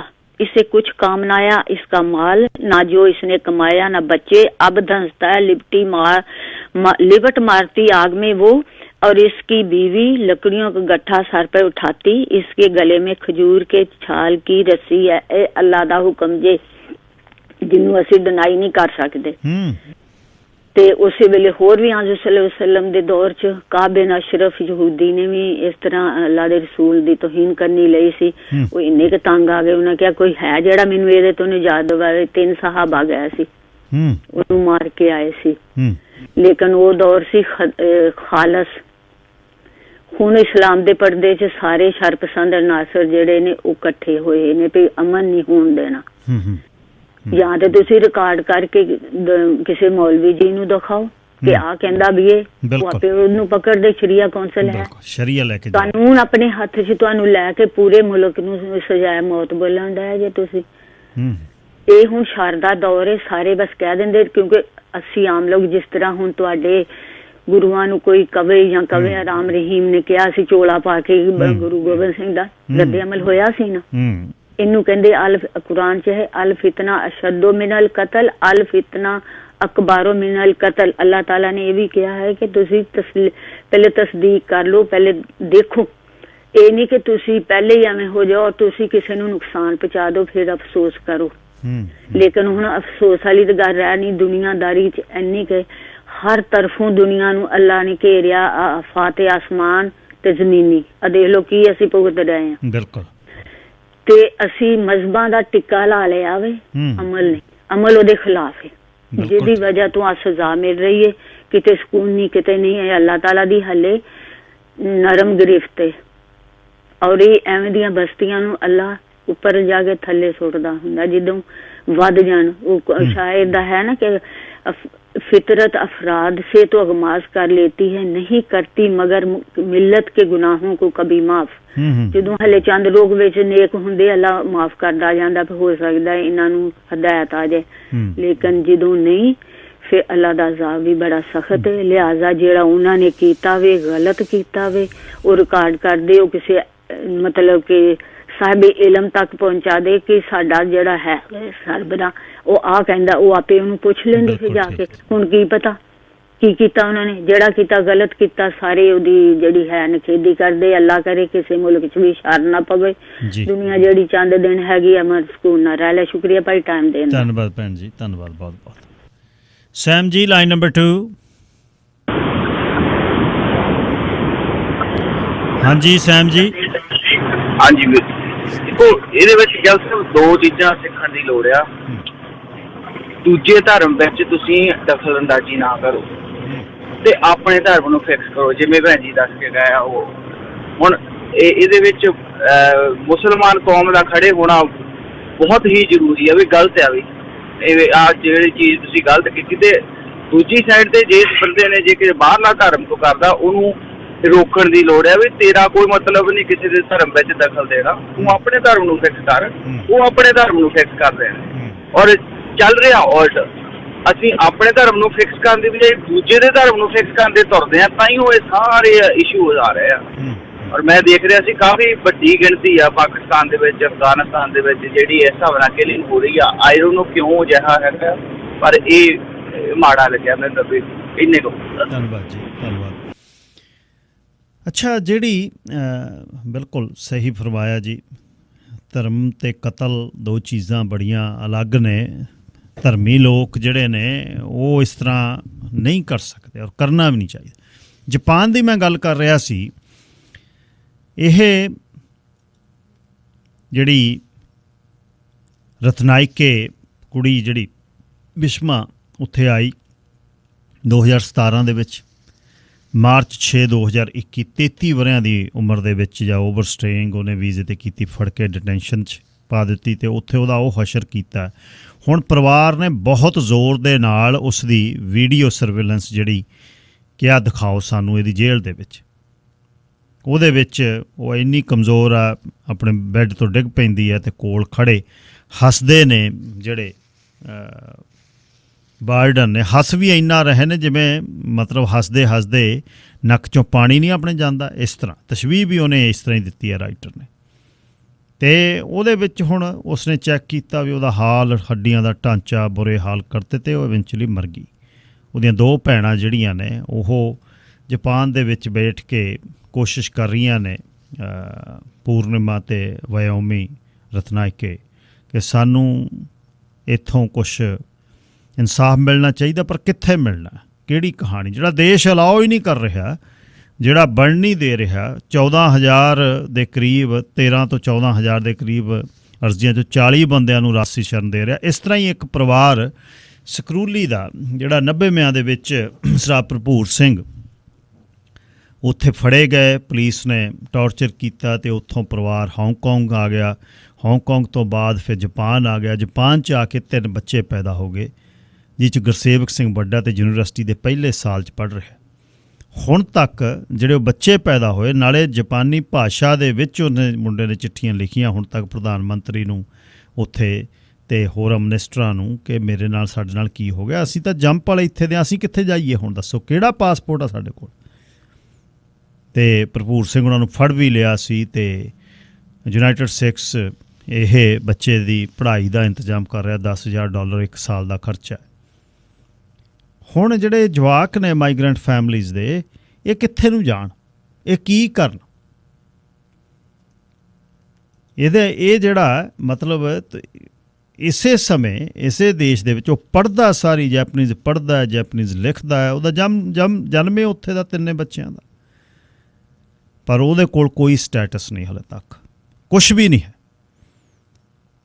ਇਸ ਸਮੇਂ ਦੇ ਵਿੱਚ ਜਿੱਥੇ ਦੁਨੀਆ ਹਿਜਰਤ ਕਰ ਰਹੀ ਹੈ, ਸਹਾਰਾ ਰੇਗਿਸਤਾਨ ਦੇ ਵਿੱਚ ਲੋਕ ਤੁਰੇ ਆ ਰਹੇ ਨੇ, ਯੂਰਪ 'ਚ ਬਣਨ ਦੀ ਕੋਸ਼ਿਸ਼ ਕਰਦੇ ਨੇ, ਮੋਰੋਕੋ ਵਾਲੇ ਪਾਸਿਓਂ, ਲੀਬੀਆ ਵਾਲੇ ਪਾਸਿਓਂ ਠਿੱਲ ਲੈਂਦੇ ਨੇ, ਪਾਣੀਆਂ 'ਚ ਵੜਦੇ ਨੇ, ਡੁੱਬੇ ਇੰਗਲਿਸ਼ ਚੈਨਲ ਦੇ ਵਿੱਚ ਆ ਪਿਛਲੇ ਦਿਨੀ ਕਿਸ਼ਤੀ ਡੁੱਬੀ ਆ। ਅਤੇ ਇਹ ਦੇਸ਼ ਜਿਹੜਾ ਤੀਜੀ ਸਭ ਤੋਂ ਵੱਡੀ ਆਰਥਿਕਤਾ ਹੈ, ਜਿਸ ਦੇ ਬਣੀਆਂ ਚੀਜ਼ਾਂ ਅਸੀਂ ਸਭ ਤੋਂ ਸ਼ੌਕ ਦੇ ਨਾਲ ਲੈਂਦੇ, ਚਾਹੇ ਕਾਰਾਂ ਚਾਹੇ ਇਲੈਕਟ੍ਰੋਨਿਕਸ ਹੈ, ਦੁਨੀਆ ਦੇ ਵਿੱਚੋਂ ਪੈਸੇ ਜਾਂਦੇ ਨੇ ਅਤੇ ਉਹਨਾਂ ਦੇ ਦੁਨੀਆ ਦੀ ਸਭ ਤੋਂ ਵੱਡੀ ਮੰਡੀ ਭਾਰਤ ਹੈ ਨਾ ਇਸ ਦੇਸ਼ ਦੀਆਂ ਚੀਜ਼ਾਂ ਦੀ। ਪਰ ਦੁਨੀਆ ਦੇ ਵਿੱਚੋਂ ਗਏ ਲੋਕਾਂ ਨਾਲ ਕੀ ਹੁੰਦਾ ਉੱਥੇ। ਸ਼੍ਰੀਲੰਕਾ ਦੇ ਵਿੱਚੋਂ ਇਹ ਪਰਿਵਾਰ ਗਿਆ, ਆਪ ਜਿਹੜਾ ਮਤਲਬ ਪਿਛਲੇ ਜਿੱਥੇ ਜਨਮੇ ਬੱਚਿਆਂ ਦੇ ਜਿਹੜੇ ਦੇਸ਼ 'ਚ ਹੋਇਆ, ਉਹ ਦੇਸ਼ ਉਹਨਾਂ ਨੂੰ ਐਕਸੈਪਟ ਨਹੀਂ ਕਰ ਰਿਹਾ। ਪਹਿਲਾ ਜਿਹੜਾ ਪ੍ਰਧਾਨ ਮੰਤਰੀ ਸੀ ਸ਼ਿੰਜੋ ਐਬੇ, ਉਸ ਦਾ ਸਭ ਤੋਂ ਵੱਡਾ ਖਿਆਲ ਸੀ ਕਿ ਵੀ ਇਮੀਗ੍ਰੇਸ਼ਨ ਇੱਥੇ ਨਹੀਂ ਹੋਣੀ ਚਾਹੀਦੀ, ਇਮੀਗ੍ਰੇਸ਼ਨ ਦਾ ਡੰਡਾ ਬਹੁਤ ਕਾਇਮ ਚਾਹੀਦਾ। ਗੁਰਸੇਵਕ ਸਿੰਘ ਜਿਹੜਾ ਉੱਥੇ ਰਹਿ ਰਿਹਾ ਪਰਿਵਾਰ ਦੇ ਨਾਲ, ਅਤੇ ਮਾਤਾ ਉਸ ਦੀ ਢਿੱਲੀ ਹੋ ਗਈ, ਰਿਮੇਟਡ ਅਰਥਰਾਈਟਸ ਹੋ ਗਿਆ, ਅਤੇ ਆਪ ਉਹ ਛੋਟੀ ਉਮਰ ਦੇ ਵਿੱਚ ਸਾਰਾ ਕੁਝ ਮੁੰਡਾ ਕਰਦਾ ਰਿਹਾ। ਫਾਦਰ ਅੰਦਰ ਉਹਨਾਂ ਨੇ ਫੜ ਕੇ ਕਰਤਾ, 2 ਸਾਲ ਭਰਪੂਰ ਸਿੰਘ ਹੁਣੀ ਅੰਦਰ ਰਹਿ ਕੇ ਆਏ ਨੇ। ਉਹ ਇਹ ਜਿਹੜੀ ਮਤਲਬ ਮੇਰੇ ਕਹਿਣ ਦਾ ਵੀ ਇੱਕ ਬੰਨੇ ਦੇਸ਼ ਦੁਨੀਆ ਦੇ ਵਿੱਚ ਜਾ ਕੇ ਬਿਲੀਅਨਸ ਆਫ ਡਾਲਰ ਲਾ ਰਹੇ ਨੇ, ਇੱਕ ਦੇਸ਼ ਦੇ ਵਿੱਚ ਗਏ ਹੋਏ ਜੰਮਪਲ ਬੱਚਿਆਂ ਨੂੰ ਉੱਥੇ ਦੀ ਕੁਛ ਆਰਥਿਕਤਾ ਤੇ ਉਹ ਨਹੀਂ ਮਿਲ ਰਹੀ। ਮਤਲਬ ਉੱਥੇ ਜਾਂਦੇ ਹੋ, ਟਰਾਂਜ਼ਿਟ ਵਗੈਰਾ ਦੇ ਵਿੱਚ ਫਿਰਦੇ ਹੋ, ਖਿਆਲ ਰੱਖਿਓ ਕੋਈ ਇਹੋ ਜਿਹਾ ਕੁਝ ਅਜਿਹਾ ਹੋ ਗਿਆ ਅਤੇ ਕਾਨੂੰਨ ਦਾ ਕੋਈ ਚੱਕਰ ਪੈ ਗਿਆ। ਇਹਨਾਂ ਦੇਸ਼ਾਂ ਦੇ ਵਿੱਚ ਬੌੜੀ ਕੋਈ ਨਹੀਂ ਹੈ। ਫਿਰ ਵੀ ਜਿੱਥੇ ਬੈਠੇ ਆ ਇੱਥੇ ਇਨਸਾਨ ਦੀ ਕਦਰ, ਹੱਕ ਹਕੂਕਾਂ ਦੀ ਗੱਲ ਆ, ਤੁਸੀਂ ਕਹਿਣ ਜੋਗੇ। ਇਹ ਵੀ ਜਿਹੜੀ ਜਿਹੜਾ ਰਿਫਿਊਜੀ ਅਤੇ ਅਸਾਈਲਮ ਪੋਲਿਸੀ ਹੈ, ਉਹਦੇ ਬਾਰੇ ਬਹੁਤ ਵੱਡਾ ਲੇਖ ਜਿਹੜਾ ਹਿਰੋਟਾਕਾ, ਇੱਕ PhD ਦਾ ਕੈਂਡੀਡੇਟ ਹੈ ਡਿਪਾਰਟਮੈਂਟ ਆਫ ਇੰਟਰਨੈਸ਼ਨਲ ਰਿਲੇਸ਼ਨਸ ਅਤੇ ਪੋਲੀਟੀਕਲ ਸਾਇੰਸ ਦਾ ਜਨੇਵਾ ਦੇ ਵਿੱਚ, ਉਸ ਨੇ ਲੱਗਦਾ ਵੀ ਜੈਪਨੀਜ਼ ਆ, ਉਹਨੇ ਬਹੁਤ ਵੱਡਾ ਲੇਖ ਲਿਖਿਆ ਕਿ ਜਾਪਾਨ ਦੀ ਰਿਫਿਊਜੀ ਅਤੇ ਅਸਾਈਲਮ ਪੋਲਿਸੀ ਤੋਂ ਦੁਬਾਰਾ ਸੋਚਣਾ ਚਾਹੀਦਾ ਵੀ ਜਿਹੜੇ ਰਿਫਿਊਜੀ ਆਉਂਦੇ ਨੇ ਇਹਨਾਂ ਨੂੰ ਉਹ ਕਿਵੇਂ ਰਹਿਣ। ਉਹ ਗਿਣਤੀ ਬਹੁਤ ਵੱਡੀ ਆ ਅਤੇ ਉਹ ਕਿਸੇ ਨੂੰ ਵੀ 10,375 ਦੇ ਵਿੱਚ ਜਿਹੜੀ ਅਸਾਈਲਮ ਦੀ ਮਤਲਬ ਉਹ ਦੇਸ਼ ਦੇ ਵਿੱਚ ਰਿਫਿਊਜੀ ਬਣ ਕੇ ਆਏ ਜਿਹੜੇ ਪਨਾਹ ਦੀ ਜਿਹੜੀ ਅਰਜ਼ੀ ਸੀ 2019 'ਚ, ਉਹਨਾਂ ਨੂੰ 44 ਨੂੰ ਦਿੱਤੀ 10,375 ਦੇ ਵਿੱਚ। ਉੱਥੇ ਇਹ ਪਰਿਵਾਰ ਜਿਹੜਾ ਸਾਡਾ ਇੱਕ ਪੰਜਾਬ ਦਾ ਪਰਿਵਾਰ ਹੈ, ਸਰਦਾਰ ਭਰਪੂਰ ਸਿੰਘ ਦਾ ਸਕਰੂਲੀ ਪਿੰਡ ਤੋਂ, ਉਹ ਉੱਥੇ ਮਤਲਬ ਕੋਈ ਵੀ ਸਟੇਟਸ ਨਹੀਂ, ਜਵਾਕ ਉੱਥੇ ਪੈਦਾ ਹੋ ਗਏ, ਉਹ ਕਿੱਥੇ ਜਾਣਗੇ, ਕਿਹੜਾ ਦੇਸ਼ ਉਹਨਾਂ ਨੂੰ ਪਾਸਪੋਰਟ ਦਊ, ਬਿਨਾਂ ਪਾਸਪੋਰਟ ਤੋਂ ਕਿੱਥੇ ਨੂੰ ਟਰੈਵਲ ਕਰਨਗੇ। ਇਹ ਹਾਲ ਜਾਪਾਨ ਦੀ ਇਮੀਗ੍ਰੇਸ਼ਨ ਦਾ। ਦੂਸਰੇ ਬੰਨੇ ਜਿਹੜੇ ਦੇਸ਼ 'ਚ ਤੁਸੀਂ ਬੈਠੇ ਹੋ, ਉਹਦੀ ਜਨਰੋਸਿਟੀ ਇਹ ਹੈ ਵੀ ਭਰ ਕੇ ਉਹ ਜਹਾਜ਼ ਲੈ ਕੇ ਆਉਂਦਾ, ਅਤੇ ਜਿਹੜੇ ਨੇ ਚੋਣਾਂ ਦੇ ਅਹਿਦ ਇਹ ਨੇ ਵੀ ਅਸੀਂ 30,000 ਸੀਰੀਅਨ ਲਿਆਵਾਂਗੇ, ਅਤੇ ਵੋਟਾਂ ਪਾ ਕੇ ਲੋਕ ਪ੍ਰਧਾਨ ਮੰਤਰੀ ਬਣਾਉਂਦੇ ਨੇ। ਇਹਦਾ ਮੁਲਾਂਕਣ ਇਸ ਤਰ੍ਹਾਂ ਤੁਸੀਂ ਕਰ ਸਕਦੇ। ਇਹ ਸੀ ਜੀ ਅੱਜ ਦਾ ਪ੍ਰੋਗਰਾਮ। ਬਾਹਰ ਮੌਸਮ ਦੀ ਨਿਗਾਹ ਰੱਖਿਓ, ਗੱਡੀ ਖਿਆਲ ਨਾਲ ਚਲਾਇਓ, ਸਮਾਂ ਲੈ ਕੇ ਚਲਾਇਓ, ਨਾਲੇ ਕੱਲ੍ਹ ਨੂੰ ਮੁੜਦੇ ਹਾਂ ਜੀ। ਰੱਬ ਰਾਖਾ।